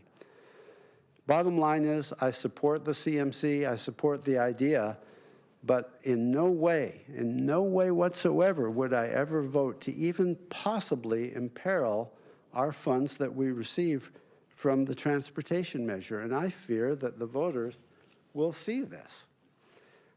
So Mayor, I'm sorry, I can't support your intent initiative. It is not protective enough of the dollars that we really need. We really need them in this city. You know, a couple of years ago, I got $5 million out of the council for matching funds for our public works department. They turned it into $12 million and did some projects. All the projects are necessary. And I know that our staff is very frustrated that they get so little money to affect the needs that are just immense. It's a pretty tough situation to work under. 65% of the city of Sacramento's population falls into the environmental justice category for underserved communities.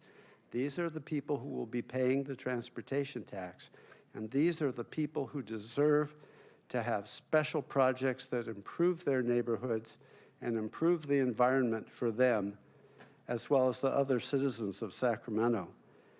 This is not a small issue to me.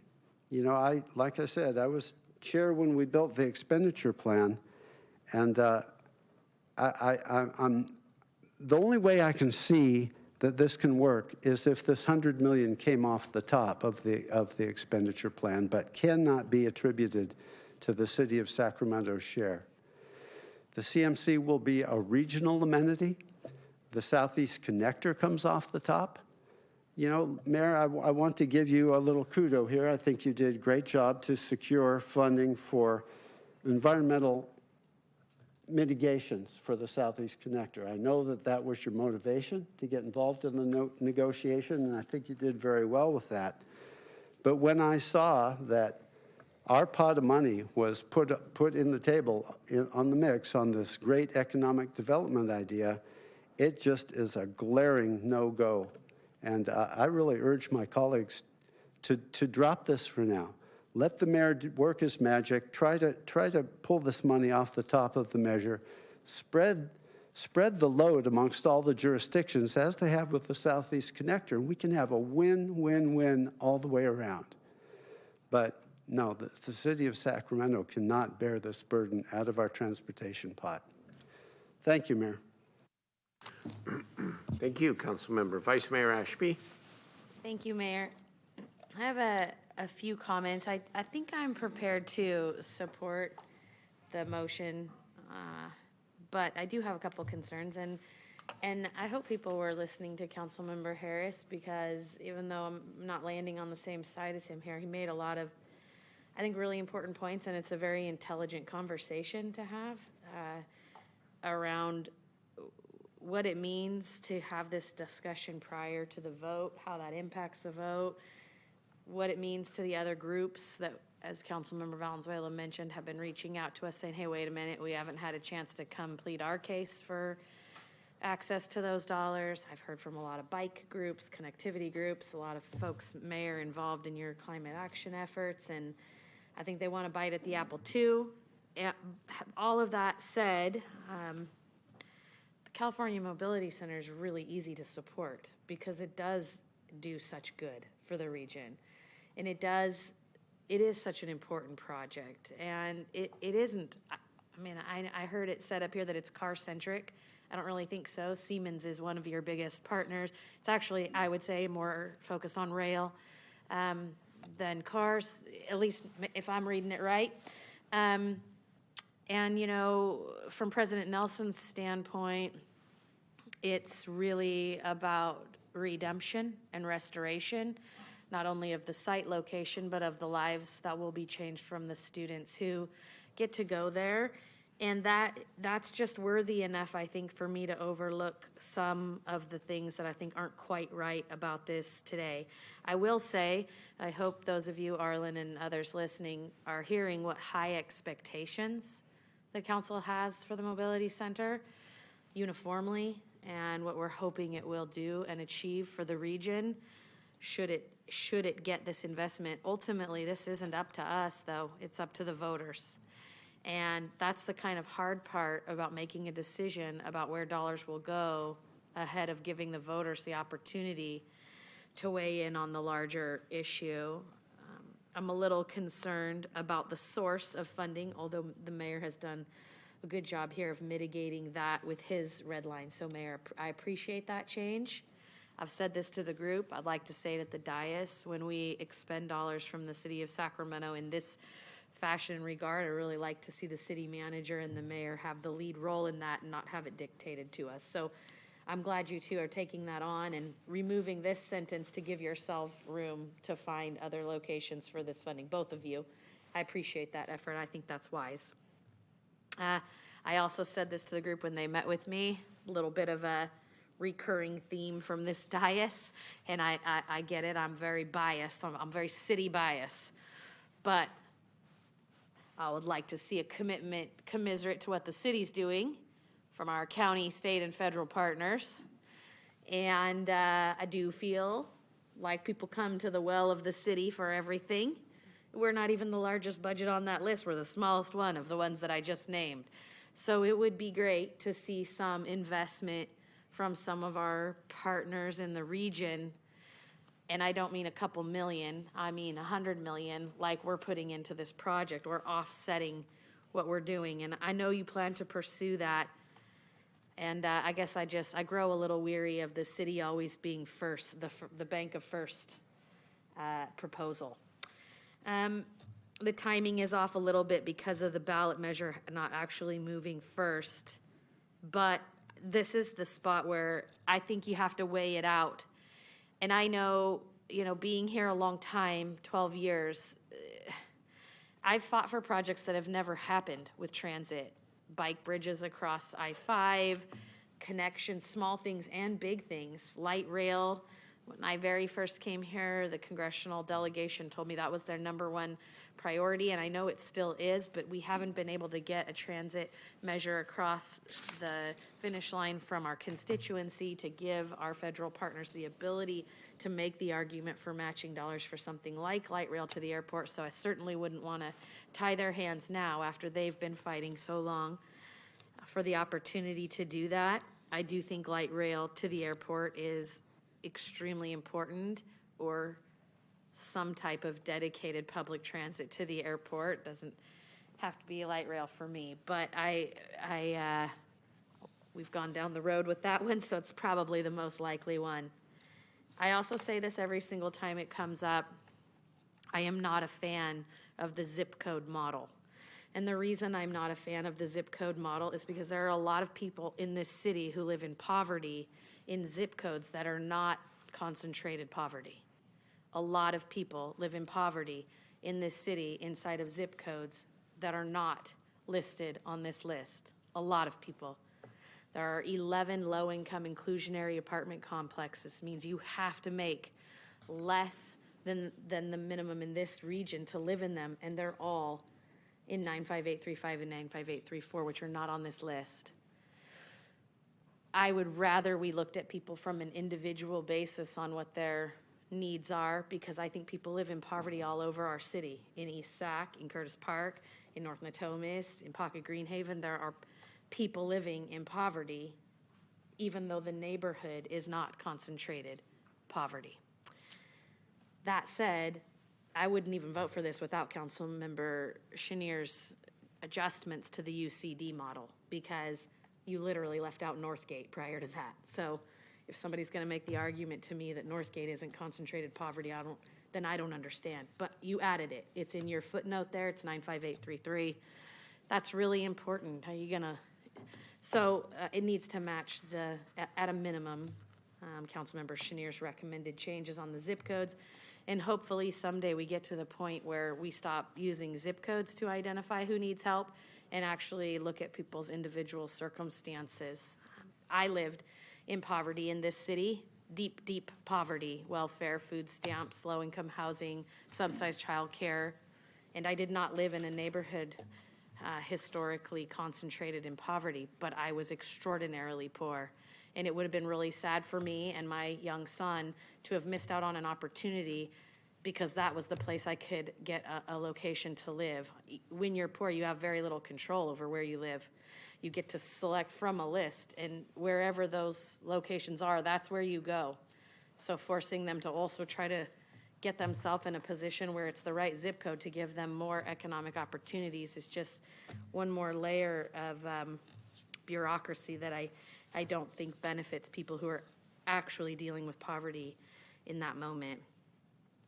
One thing I agree with Councilmember Harris on, and maybe I've just been around a long time now, but the return on funding is squishy.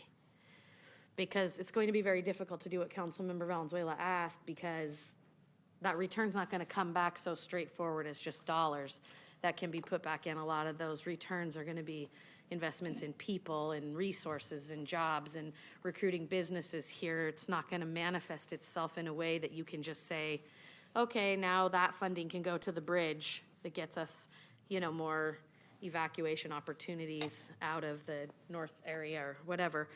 I think that will be a little squishy and something that folks are going to have to work on over time. I don't think we should kid ourselves that the return is as straightforward as a loan. It's not. Still worth it, though, because the investment in the people and the investment in the businesses and the investment in the opportunity for good environmental transportation opportunities in the city of Sacramento is good enough to take that next step.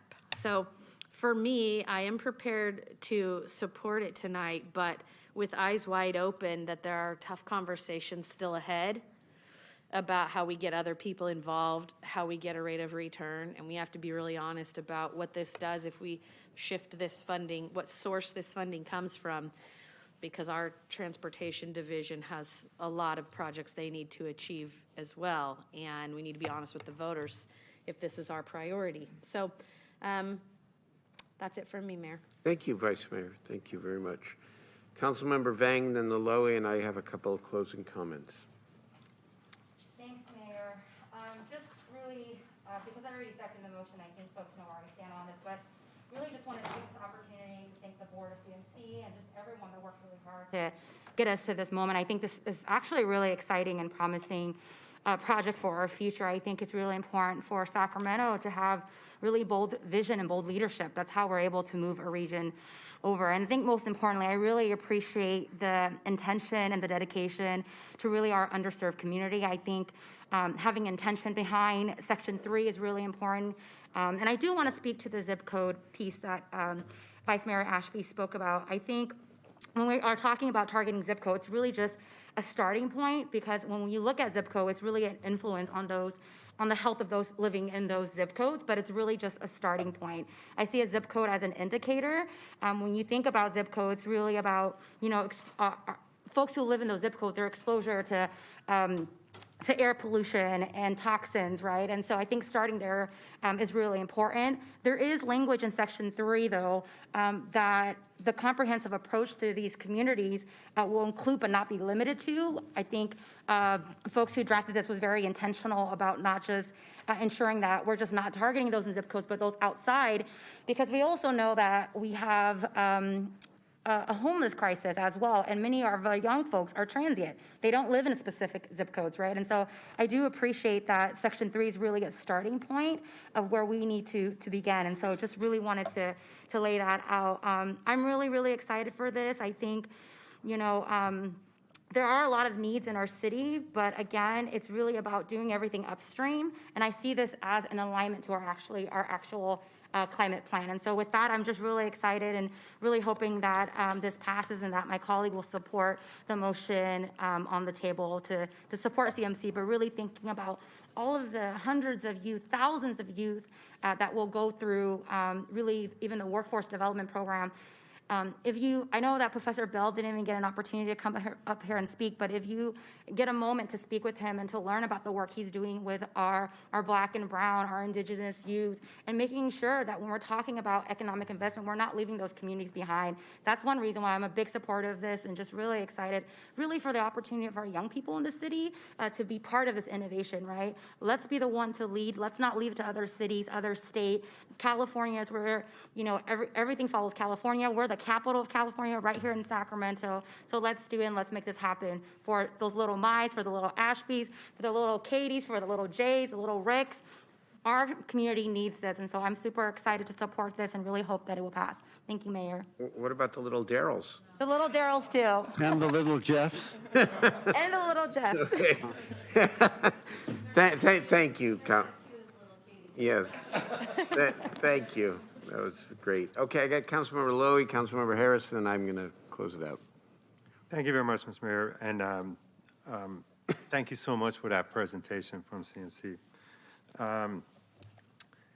Everything that was presented, is something that I would definitely support, and I want to see it to succeed. Where I have some questions and hesitance is that when we break things down via zip code, history has shown that doesn't really have that much value. And I can go back and we can use cannabis as a perfect example that we promised certain zip codes that they're going to see a benefit, and that didn't take the place.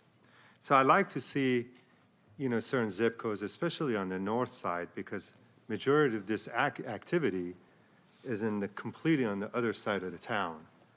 And it's on the side of the town that's getting a lot of attention. It's getting billions of dollars being injected in it. So it's an economy that's going to get generated again moving forward. That leaves the north side, District 2, the 95838, the 95815. And by just going through this and committing to zip codes, again, what does that mean? That we commit to zip codes. What's the number? What's a number that we commit to 95838? Considering 95838, 95815 right now have the highest unemployment rate in the entire city of Sacramento. And we've had a lot of workforce programs. I also, during the presentation, I heard that it's a $100 million investment with a return of $165 million. I'd like to get a little bit more information if there's a business plan and how's that $165 million coming back? Is it just how Vice Mayor alluded to? Is it a program that we can say this program has a value of X, that's what we're giving back, or is it actual money? One of the biggest issues with districts like District 2 is actual transportation. We have very minimal of it, and the big question is, how does the youth and the residents of the districts like District 2 can take advantage of such a great program or establishment, especially when, as you indicated, Councilmember Harris, these taxes really affect specific communities. And those are low-income communities. And they're the ones that are going to make majority of this investment. So I can see the light at the end of the tunnel. Obviously, it's a very robust, as Councilmember Wang indicated, we're the capital, so I would love to see something like this here.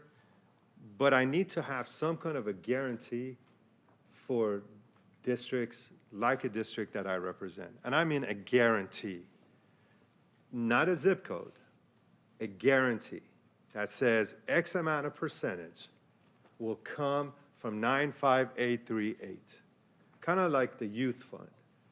What percentage will benefit districts that have been long overlooked? So on that note, that's my concern, Mr. Mayor. I love the program. I just need some assurance that my residents in my district will be given the same exact opportunity as the residents that are merely 10 minutes or walking distance from this facility. Councilmember Lowey, both of the zip code that you actually mentioned, 95838 and 95815, is actually listed in the priority zip code. And I do also So what want to does share. that mean? That means that those zip codes will be kind of first in terms of outreach from our CBOs in alignment with Aggie Square. But again, in the language, if you read section 3, it says it would include but not be limited to. And so they kept that language pretty broad because, as I mentioned earlier, for example, our unhoused youth, we know that they are transient, they move around, and so we want to make sure that we have that flexibility. So I just wanted to note that. Councilmember, I understand the zip codes, but again, we have over 10 zip codes here. What kind of a commitment are we making to the zip codes that are in need? Now, I understand, and I completely agree with the vice mayor that around the city, we have a major issue that poverty exists, but certain zip codes historically have been kind of moved over, where funding that was promised has been allocated to other things, right? So what I would like to hear is what percentage of the benefit of the $100 million that the residents of my district are going to be spending on. Can I try? Oh, I'm sorry, go ahead. No, I'll try to answer if I might try to answer your question. So this is not a final and binding agreement. And so you will have opportunity over these next number of months to help refine the approach that Councilmember Chenier has put forward, which, by the way, is based upon what's unique about, not unique, it's actually the second time.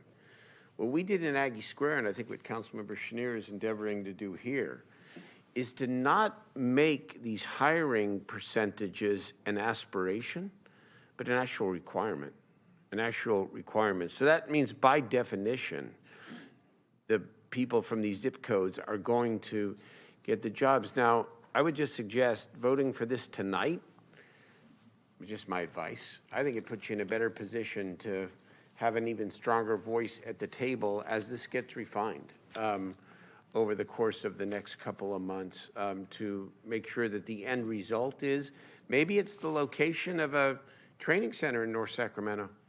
Maybe it's, some approaches that we haven't yet exactly thought about, because what Councilmember Chenier did was get us started here along that path. But I say stay with this, because maybe we can answer your questions with greater confidence over the course of the month. As I said, Mr. Mayor, I think it's a great thing. However, when we just put zip codes, that has, again, within certain areas today, that doesn't have a lot of meat on it. Well, if I could- 95838, okay, what does that mean? Does that mean 3 people are going to get a job from 9538 and we put a check mark next to it and go, and this zip code is covered? Well, Councilmember, if I could point out the language in section 2, sorry to interject. What Councilmember Chenier put in here in terms of clearly established benchmarks and performance outcomes, as well as timelines agreed upon between the CMC and the city, right? Like, that's the binding language in here that the mayor's referencing in terms of, like, we will work with them to say, okay, this is what this looks like. Whether it's a training center in your district, whether it's something like that. I mean, this is not the end of the conversation here tonight. So I want to just make sure that you saw that amendment here as well. No, and I appreciate The definitive answer tonight, though, Councilmember, there isn't, and that's honest, right? So, but this is. So voting on this tonight, what is that? It's a statement of intent, but it is not a final binding agreement. You and the council will have further opportunity to refine all of this, including the employment pieces of it. And that's part of what I want to speak about in my final comments. Is that okay? That Okay. I'm fine, if we can continue this. No, because, no, again, this is.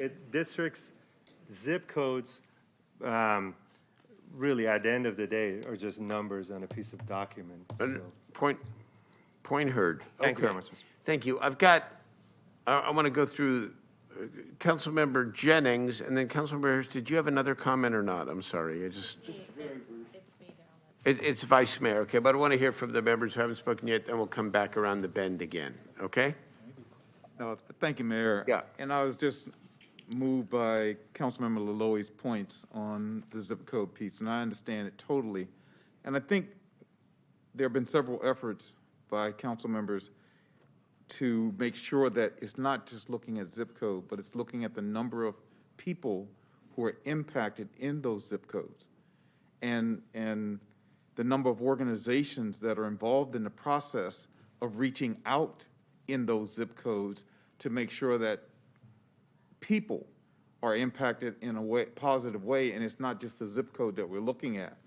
But as I look at this, the number of participants overall from the priority zip codes reached through community outreach efforts by the CMC, the WFD, and the GAPS programs, to me, that gives us an opportunity. So what really we should be talking about is how often are we going to inspect what we expect? When does that come to the point where we're just not looking at this annually, but we're looking at this on an ongoing basis in order to see the numbers from each zip code that is getting the impact that we want? Because if I let you do 95815 and 95838, then I'm going to come to the table and I'm going to make sure my zip codes are in there as well, and every other council member on here, but we're going to end up with the same list that we have right here. Maybe there'll be some additional adds to it. What I like about the mayor's point is this is not the final document. This is the intent document. So I'm fine with moving forward with the intent that we've all discussed here tonight. I think this is a game changer for the city of Sacramento, for the region of Sacramento, and this is one that we can't let go past. So I'm fine with moving forward, and we'll continue to refine it as you've tried to do as we continue when we get to that final point. That make sense? Thank you very much, Councilman. Thank you. And I'm in agreement with that. Right. We can go forward, but then again, I just want all my colleagues to recognize that if you look at the entire city outline, something is happening in every part of the city, except the north side.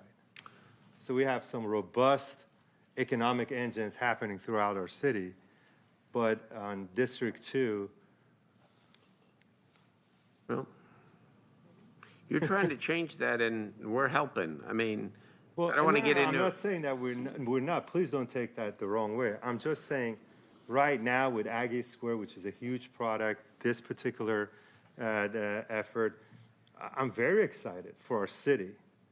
But I want to make sure the very people that we sit here and every Tuesday we talk about, and that's the Black and brown communities, I want to make sure that some of the districts like mine that have some of the highest numbers are not left out. Okay. That's, No, you're and when we have such a great opportunity, it would be great to make that commitment to say 20% of job training has to come from these two zip codes to get that economic engine going. But I agree with you, Mayor, and Councilmember Jennings, that the intent, I'm in. It's just that the devil is in the details. And the stakeholders out there, and city manager and I and others are hearing the challenge that you have put forward, and that's what this is for. Thank you. Vice Mayor Ashby, Councilmember Harris, we're gonna go quickly. Yeah, I'm sorry to go twice, Mayor. I wanted to ask Councilmember Chenier a question. Councilmember Chenier, you handed us this document, and it has some redlined items. It also has some comments in the margin. Does your motion include your comments in the margin or not? No. Okay, then this document doesn't include Northgate at this point. I think maybe you ought to add Northgate for purposes of tonight's. 95833, it should be in there. Otherwise, you've left out the highest poverty concentration of, yeah, but see what that says, Sean? It says the ones that are included are bolded, and 95833 is not bolded. So that means it's not included, which means you'd leave out the highest concentration of Latinos in the city. Can we move on? It's a friendly amendment. He's accepted the inclusion of it. And the then- second? Okay, you good on that, Councilmember Vang?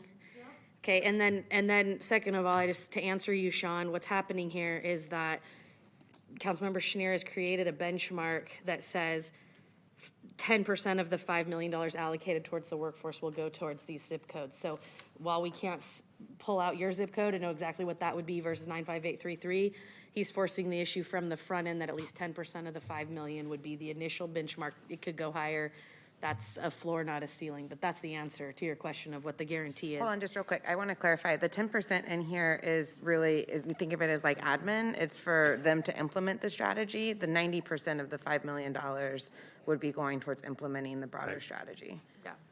So this is, that's like It's a lot, admin. it's Okay. way more clear. complicated than saying this zip code or that zip code. You have to have pathways, you have to get young people or older individuals, however you want to look at it, I to the understand. point where they're trained and match up with jobs. Yep. We can sit here and talk for a long time about No, I these things, but that's not going to get us there. I think Package. Councilmember Laloe is simply saying, pay attention to the people of North Sacramento. And I I think hear that's it. fine, and when you guys set your benchmarks and you agree with CMC, that's where you do it. That's what we'll do it. Okay, very So good. just to finish my comment, Mayor, I just want to be really clear. I don't like, this is exactly why I don't like zip codes, because this is exactly what happens, right? So the same zip code that houses Wood Lake, houses part of Del Paso Heights, you have to include it, but it also has Wood Lake. It's just not a clean way to do it. But it's what we have right now. It's okay to move forward. Let's do it. Let me be perfectly clear. I don't have a single zip code on the list, and I'm going to vote for this tonight. District 1 is not in this list. Okay. So this isn't a parochial for me. Northgate's not mine. Okay, but it needs to be included. That's why I'm up here fighting. So if we're gonna do the zip codes, we at least need to be diversely equitable. Okay, thank you. Councilmember Harris, briefly?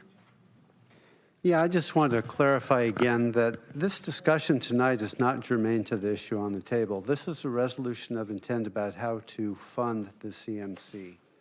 And that's really all it's about. It's about the relationship of that funding to the STA measure.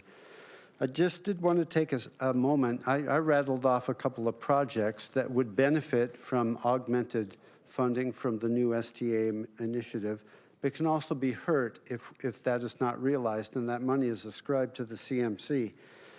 A couple that are really important to me personally are the Two Rivers Trail and the Sacramento River Trail and the Del Rio Trail. And that funding could also be used for maintenance of these trails. And we have no other pot of money at all to maintain these off-road trails, which are actually the alternative modes of transportation and the environmental mitigation that we're trying to get to. You know, I could go on. I hope people see what we're actually voting on here. It's not about micromanaging where the CMC tries to draw disadvantaged people. That is not what this conversation is about. It's about the STA transportation measure and what we are ascribing the funding from and to. And the voters just need to be aware that it is a transportation measure. Thank you, Mayor. Thank you. Final comments, everyone. First of all, thank you. It's a very good and important, vital discussion, as I said at the very beginning. First of all, in terms of transparency to the voters, wherever one stands on the measure, it's not perfect, but the memorandum of understanding between the STA and SACOG, which includes the $100 million, for the Mobility Center, that MOU is reflected in the description of the measure that is before the voters. So this has been publicly reported, well reported, and it is in the ballot statement itself. That's just important to know that this isn't some thing around the bend. It is a little unorthodox because the original initiative did not have the SACOG climate protection, nor did it have the $100 million for the Mobility Center, but now it is reflected through the MOU, through the ballot. Secondly, I disagree with Councilmember Harris that this investment, when finalized, will not be would not be considered a transportation measure or transportation investment. I think just the opposite. I think we must embrace the idea that the future lies in the intersection of clean transportation, climate, and alleviating poverty through jobs, especially for people living in, whether it's the zip codes or the neighborhoods that desperately need more attention and investment. And that's what this provides the possibility for us to do.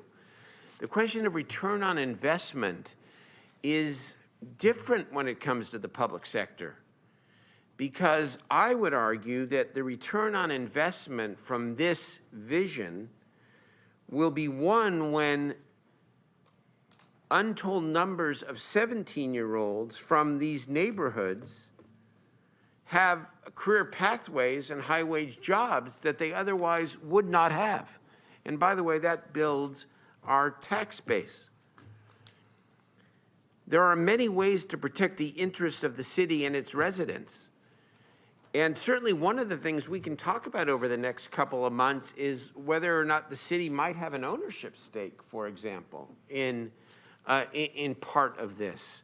And not to make profit, but if there's a return that we could then potentially invest back in our other clean transportation initiatives. That's something that we've talked about informally, and a conversation I think we should continue to have. But I look at the return on investment much more broadly than some bottom line, because the city is a public corporation. Our investment is about our residents, our young people, the opportunities we provide them, the leadership we provide in doing our part on climate change. And certainly to be the state center and the nation's center of clean energy, research, development, and entrepreneurship is something that we cannot pass up. And that leads me to my final comment. One thing that we have been successful at together over these last 5 years is bringing down a lot of money from a lot of different sources. We are creative. We find a way, and I will tell you that we're going to get the $100 million. We're going to do it. Now, I think there are multiple ways to do it, including, Councilmember Harris, taking the money from the countywide pot, the additional $500 million for that was set aside for climate mitigation. This certainly meets the definition. And we're going to have those conversations, but we don't want to preclude any option, including the city's potentially direct investment through a share of its pot. But we're going to do it, and we're going to do it right, and it'll be done in public, and it'll be transparent, and we'll get to the $100 million, just as we have always found ways to get to goal over these last years in these very unprecedented times. This is a start. It's a statement that we intend to do this, and we'll follow through like we always do in the right way, and we'll follow through together. So let's call the roll.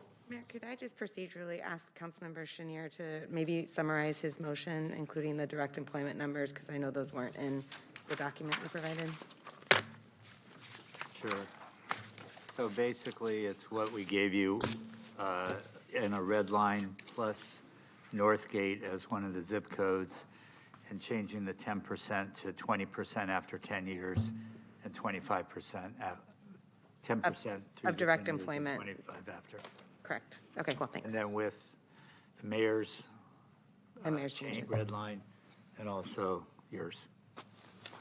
Okay, we good? Then let us call the roll, please. And I'm sorry, and the discussion, the collaborative discussion between Aggie Square and, which is not part of the MOU, but it's just direction between Aggie Square and the CMC on outreach, including And District 2. 95833. And 95833. Yeah, I said that. Bears repeating. Let's call the roll. Thank you, Vice Mayor Ashby. Yes. Councilmember Laloe.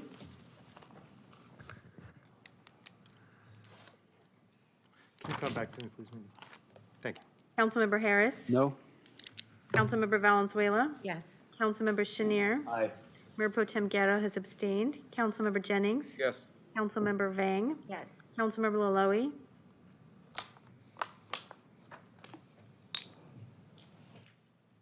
No. And Mayor Steinberg. Yes. All right, the vote there is 6-2 with one abstention. All right, the motion passes. Onward, let's get to work, everybody. All right. Thank you to everyone. That concludes the formal agenda for the council here. And is there public testimony on items not on the agenda? Yes, Mayor, I have 3 speakers for matters not on the agenda. The first is Chris Mobus, then Richard Alcala, and then Mac Worthy.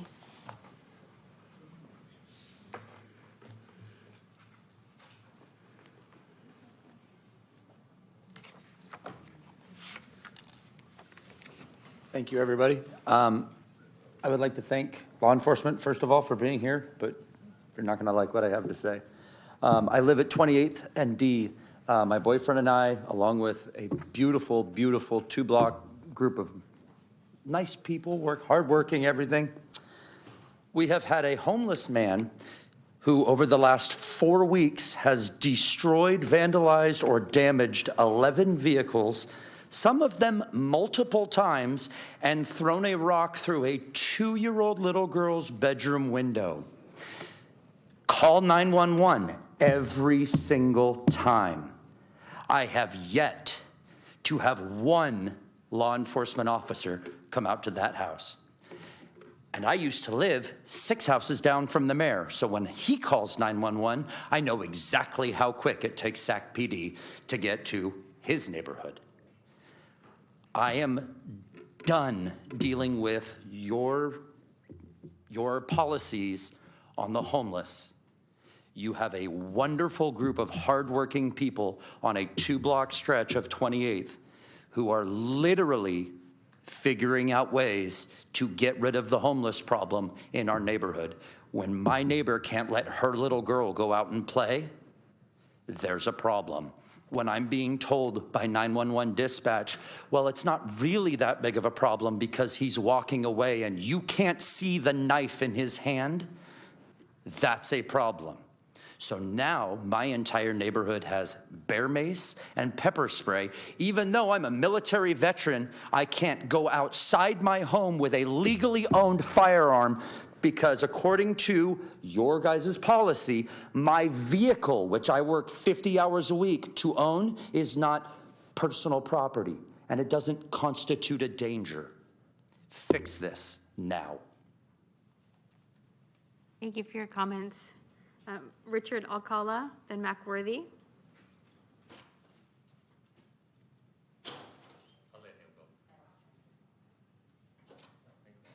Sir, come on forward.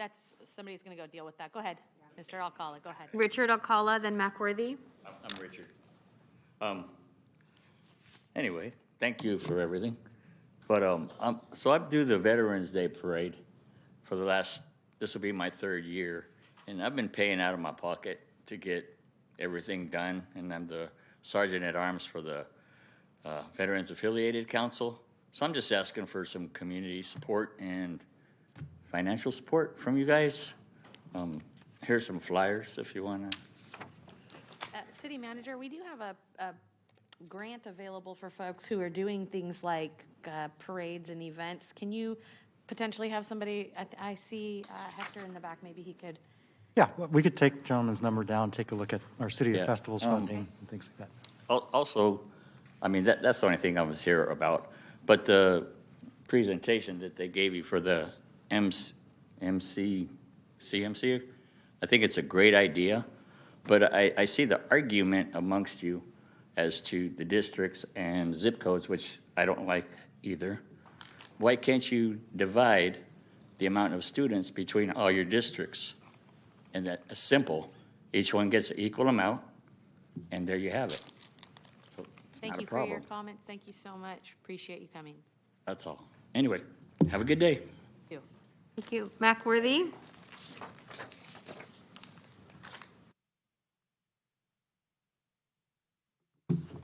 Last Tuesday, I heard some things from the young man reading off an iPhone. Got civil liberty written all over it. Now, I support the police department, and I'll tell them now, they go independent and change the force. But, sure thing. And what I'm hearing here tonight, I heard it 60s in South Carolina. Youth and disadvantage. That's what the presentation here for youth and disadvantaged, which is a lie. I lived to see the lie of Martin King. Right here. I lived to see it. If I hadn't have left, I'd have been dead too. I got out of there and came here, and it was worse here. Now, from 18 to 28 years old, 90% of a young black men came past the urine test. And you're gonna talk about electric devices? People, I was in electronics, Ohm's law.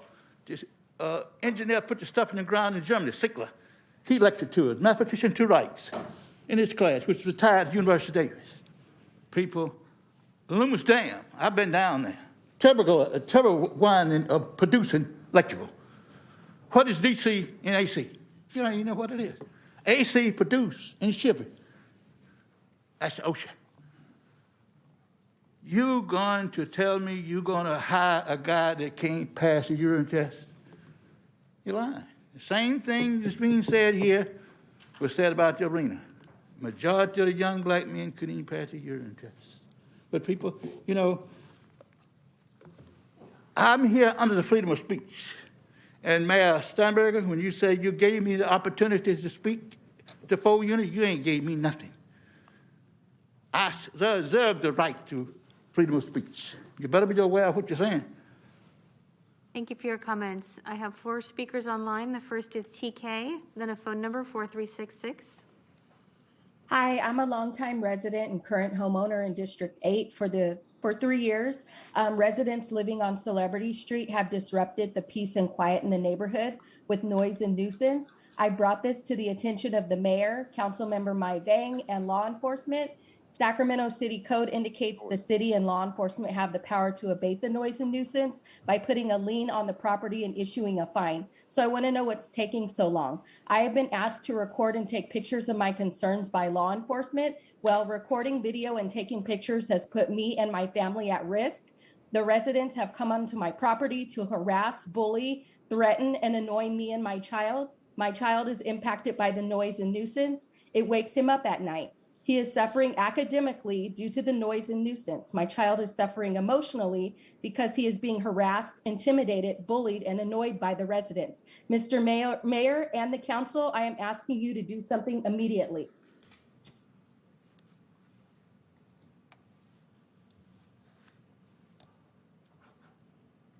Why is this taking 3 years? This is occurring in District 8, Mai Vang's neighborhood, the neighborhood she also happens to live in. Why is it taking 3 years for this issue to be addressed? Thank you for your comments. Appreciate it. Madam Clerk. Next caller is a phone number 4366, and following Mr. Davis is Matthew Winters.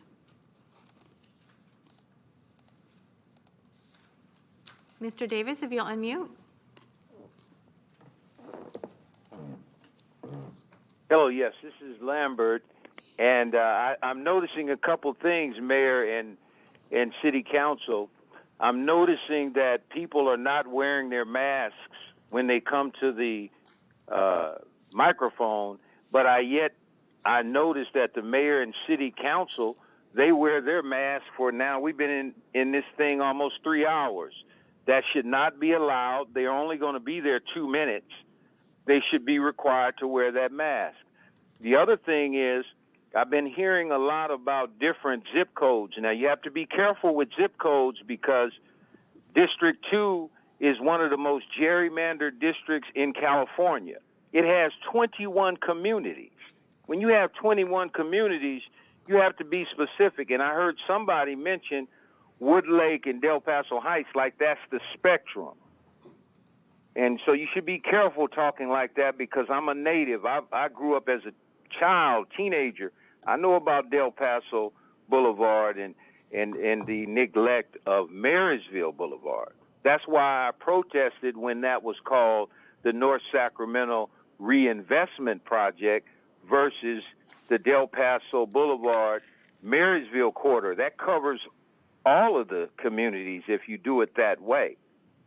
The last thing I wanted to say is it's time on the 90th anniversary of Grant High School for the Drumline and the Grant High School basketball team, which won the championship. I can't remember a team that's won a championship in Golden One but Grant High School. They should be brought into the chamber, and their parents should be honored, and they should be given tickets to go see a real champion, which is the Warriors. In the drumline, I sent all of you what they sent me. They told me that they linked to the Bay and Back Cheesecake's website when they were in D.C., mayor and city council, in New Thank you York, for your and we've been comments. getting Your time calls. is complete. Will you make your final comment, please? Well, I see 6 seconds on the thing, so I guess they shortened my Thank you for time. your So comments. Next speaker is Matthew Winters, then Dominic Gutierrez. Yes, hello, City Council and Mayor. I'm once again reaching out to you in just hopes that I can gain some support in getting gasoline leaf blower regulations enforced within my neighborhood and within the city as a greater city. There was a lot of discussion regarding environmental concerns today. We all prefer a good, nice, quiet, clean environment, and I think this is one of these things that just really does not get the attention that it deserves. To be frank, it sounds like a darn motocross track around my house. And I used to live near a motocross track and attend them, but I don't really want to live near one anymore. And I'm just seeking support to gain enforcement based on the codes that are already on the books. I had submitted a written testimony as well that could, based on the city of Saratoga's code, help the city enforce these without costly measures being taken place by the code enforcement department. I had reached out to the code enforcement department, and they were happy to tell me about how they're taking a taxpayer-funded trip to London, England, to better enforce these regulations. And even a code enforcement officer stopped by that was responding to my cases. He did not even bring a decibel meter. Which would be apparently the required tool to enforce that at the current time. I respectfully asked him what was, his purpose in being out here, even if he didn't have the tools to respond to this case. I laid out some simple, written facts that would, assist the city in enforcing this without additional costs. And if we do all care about this environment, want it to be a cleaner and quieter environment for all residents, I think that the city could use some of those suggestions to improve our environment. Thank you again for hearing me out and your time tonight. Thank you for your comments. Our final speaker is Dominic Gutierrez.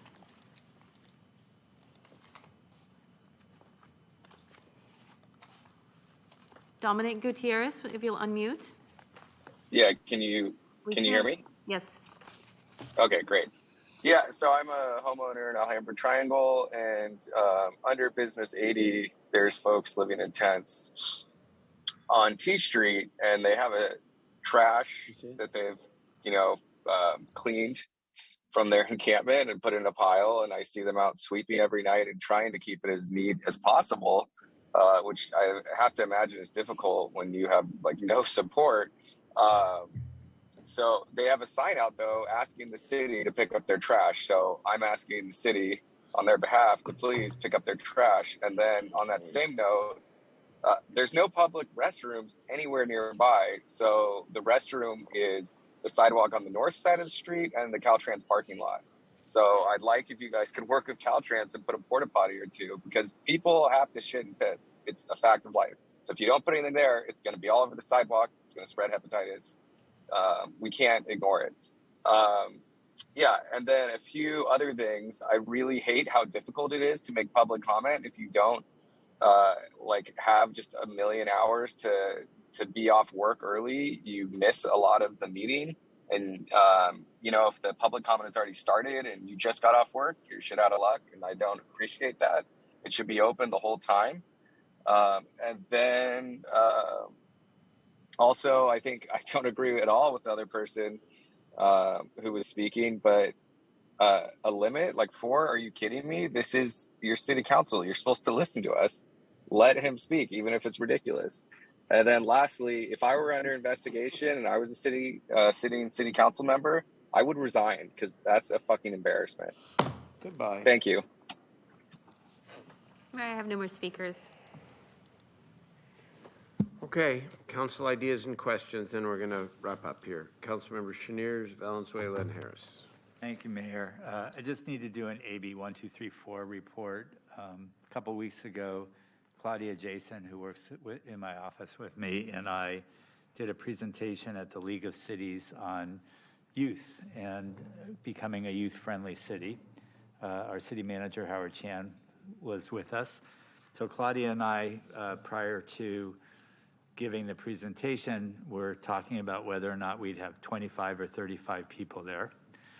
So I brought a little 10-second video, which I'm going to ask the clerk to put on to show you the room. So this is the room that we were in, and hopefully you can press. So if we can do a little Southern California wave as we go by. There we go.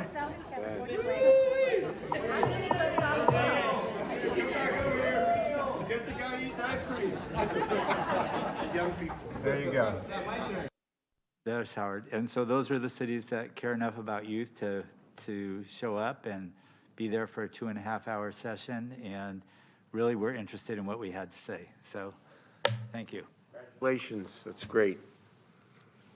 Spread the word. Councilmember Valenzuela. Thank you, Mayor. We had a great movie night on Saturday, despite the 60-degree temperature swing at Southside Park. It was quite an adventure, so I wanted to announce, because we're not meeting for a few more weeks, our next 2 movie nights. We do them in the fall because we're trying to catch some of the kiddos and some of the young people who can't be up till 10 or 11 p.m. outside. So it'll be The Eternals at Crocker Park on Saturday, October 1st, and then Jurassic Park at Fremont Park on Friday, October 7th. Those are both free to everybody, and the movies will start at sundown, but please bring some blankets and sweatshirts just in case Saturday happens again. Thank you. Thanks so much, Councilmember. Councilmember Harris, final comments. Thank you, Mayor. This is going to take just a minute. We had our final Pops concert at South Natomas Community Park on Saturday night, and it was just a fabulous show. I want to thank Councilmember Ashby for coming around. Karina Talamantas came around, and our old buddy Steve Hansen came to say goodbye, which was very touching for me. Anyway, it was a great show, and I'm glad that we went out with a real bang there. I'm hosting a community meeting to discuss the design of the Northgate fence via Zoom tomorrow, Wednesday, September 21st. For meeting details and information, please just visit my city website. Stanford Settlement Neighborhood Center, in partnership with Leadership Sacramento, is hosting a town hall this Thursday, September 22, from 10 to 11:30 p.m. to learn about their outdoor space revitalization project. It's going to be a fun town hall meeting. It is at 450 West El Camino, and you can visit stanfordsettlement.org. This one's going to be fun. The Gardenland Northgate Neighborhood Association, in partnership with SMUD, will be hosting a ride and drive event this Saturday, September 24th, 10 a.m. to 2 p.m. at Smythe Elementary, 2781 Northgate Boulevard. I'll be there, and the purpose of this is to try to get people of lower incomes into electric cars. So take that, CMC. Anyway, there's also a community softball game that's happening with the community and Sac PD, so it should be a fun day. And lastly, you know, we regularly get people who come into chambers or on Zoom and hurl F-bombs at us, and of course that kind of speech is protected speech. However, it's not protected speech when you serve on one of our commissions. Our charter, our rules and procedures clearly say that our rules of conduct apply to commission members as well as council members. Keon Bliss last week called me as racist as Jim Crow. He has flipped off Norm Leong more times than I can count. He's used F-bombs on the mayor, myself, and actually most of the members of this council. I consider that to be conduct unbecoming of a commission member and reason for removal from his stance on the commission. I actually believe that that reprehensible behavior all but negates the credibility of the Police Review Commission. I ask Mr. City Manager and Madam Clerk that you prepare an item for the council that is a discussion about grounds for removal of commission members. Most of that is embedded in our code already, but also with an up and down vote on whether or not to remove Mr. Bliss from the Police Review Commission due to his blatant disregard of our adopted rules and procedures. Thank you, Mayor. We're going to end tonight on a different note. We do have one more person to speak, and it is Councilmember Laloe. And before he speaks, I think I just want to say what he's about to speak about. I hope put some of what we are dealing with and what we sometimes fight about in perspective. Councilmember Laloe. Thank you very much, Mr. Mayor. I don't know if you all know, but last week on a Thursday, as majority of you know, I am originally from Iran. Last week on a Thursday, this current government that's been the ruling government for the past 40 years that really got into power with a conversation about let your government pay for everything and you don't have to worry about anything. And now it's become a complete dictatorship. Last Thursday, a family of four, mom, dad, their daughter of 22 years, and their son, went to the capital city as a vacation. Iran has developed a police force by the name of the morality police. These individuals have other names for them. Their job is to go to every woman and talk to them about their hijab. It's not a talk, it's a harassment. It's showing power and scaring individuals. Last Thursday, they approached a 22-year-old woman, young lady, by the name of Mahsa Amini.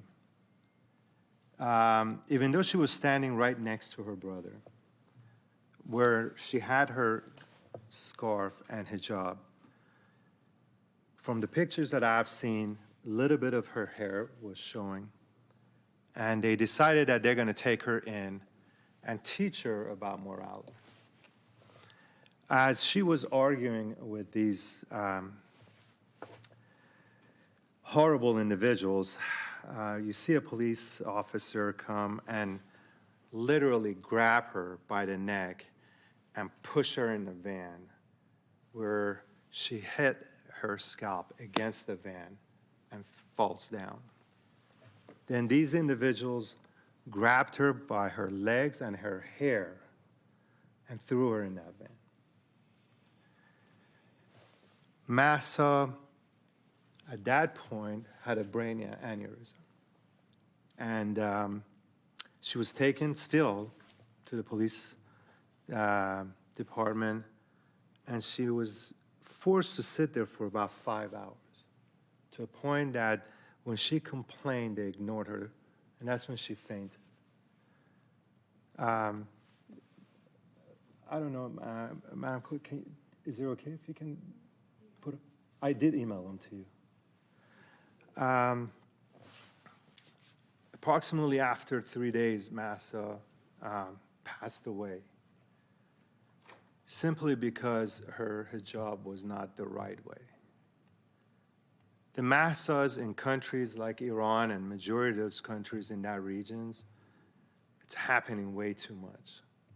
As a majority of you know, what took place in Afghanistan, where today young girls are not allowed to go to school, plain and simple.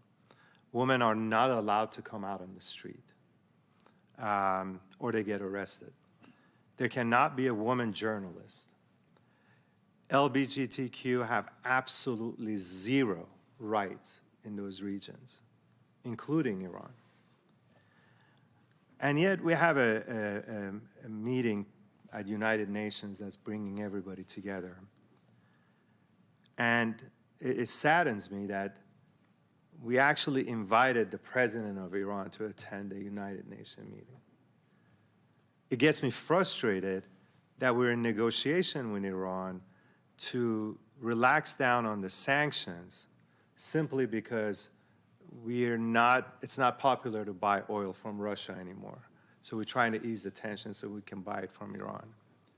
While we're minimizing the sanctions, there's nowhere in those agreements where human life, a woman's right, and the LGBT community should be protected. I don't know if you don't have it, then don't worry about it. I can tell you the last 3 nights I've been up. There's definitely people coming out on the street. So far in one city, over 100 people have been shot. Over 75 people have been killed. Over 120 individuals are missing. It really saddens me to see what we're fighting for here, for better environment, equal rights, and yet we're still dealing with countries that have no respect for human life. So I just wanted to share this information with you as we sit here in this beautiful chamber. There's a lot of unfortunate things that are happening in our world, and we need to be aware of that. And we need to put the pressure on our politicians. It saddens me that our vice president, a woman of color, has not said anything about this. It saddens me that our president, who's fighting so hard for equality in this country, has not made a statement about this. But as I said, the situation is going to get grim. The government has made it very clear to the hospitals and to the doctors that if they see an individual from these protests who's been shot or injured, and if they help them, that doctor will also be arrested and put in jail. So right now, you have individuals that have been shot by actual bullets that cannot go and see a doctor. So there is a group of us, and we're trying to find ways to let these individuals get the proper help that they need. But I just wanted to share that with you as my colleagues, that, and I know we fight for everything Sacramento, but we also got to understand what's happening overseas. Yep. And unfortunately, we can't post Massa's picture on this, and I think a picture is worth 1,000 words, and I thought I emailed it to you. But this is a beautiful individual that was on a vacation. They were shopping, and she's dead today. There's no court. There's no why.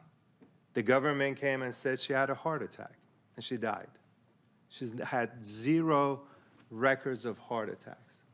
In some of the regions, so just in Tehran, which is the capital, as I said, over 100 people have been killed on a peaceful protest. Over hundreds are missing, which is probably going to be dead. As a result of her killing. Yes, because enough is enough. I think human right, we fight for it. Woman's right, to this day, we're fighting for it in this country. But we got to realize some of these countries that we're doing business with, they've taken it back 300 years ago. And especially the LGBTQ community in these countries have absolutely 0 rights. In fact, if you see someone that belongs to that community and you actually report them, which then they will immediately get executed without a trial, it's actually an honor behind it. It's sick. It's sickening. And again, I just wanted to share with you what's happening over there. And all I can ask you is to pray, because this uprising is very different from the other ones. Shall we adjourn in her memory? I would truly Please, appreciate why that. don't you state her name again into the record, and we will adjourn in her memory, and in memory of all the victims of this kind of oppression. It's so true. The world is full of this, and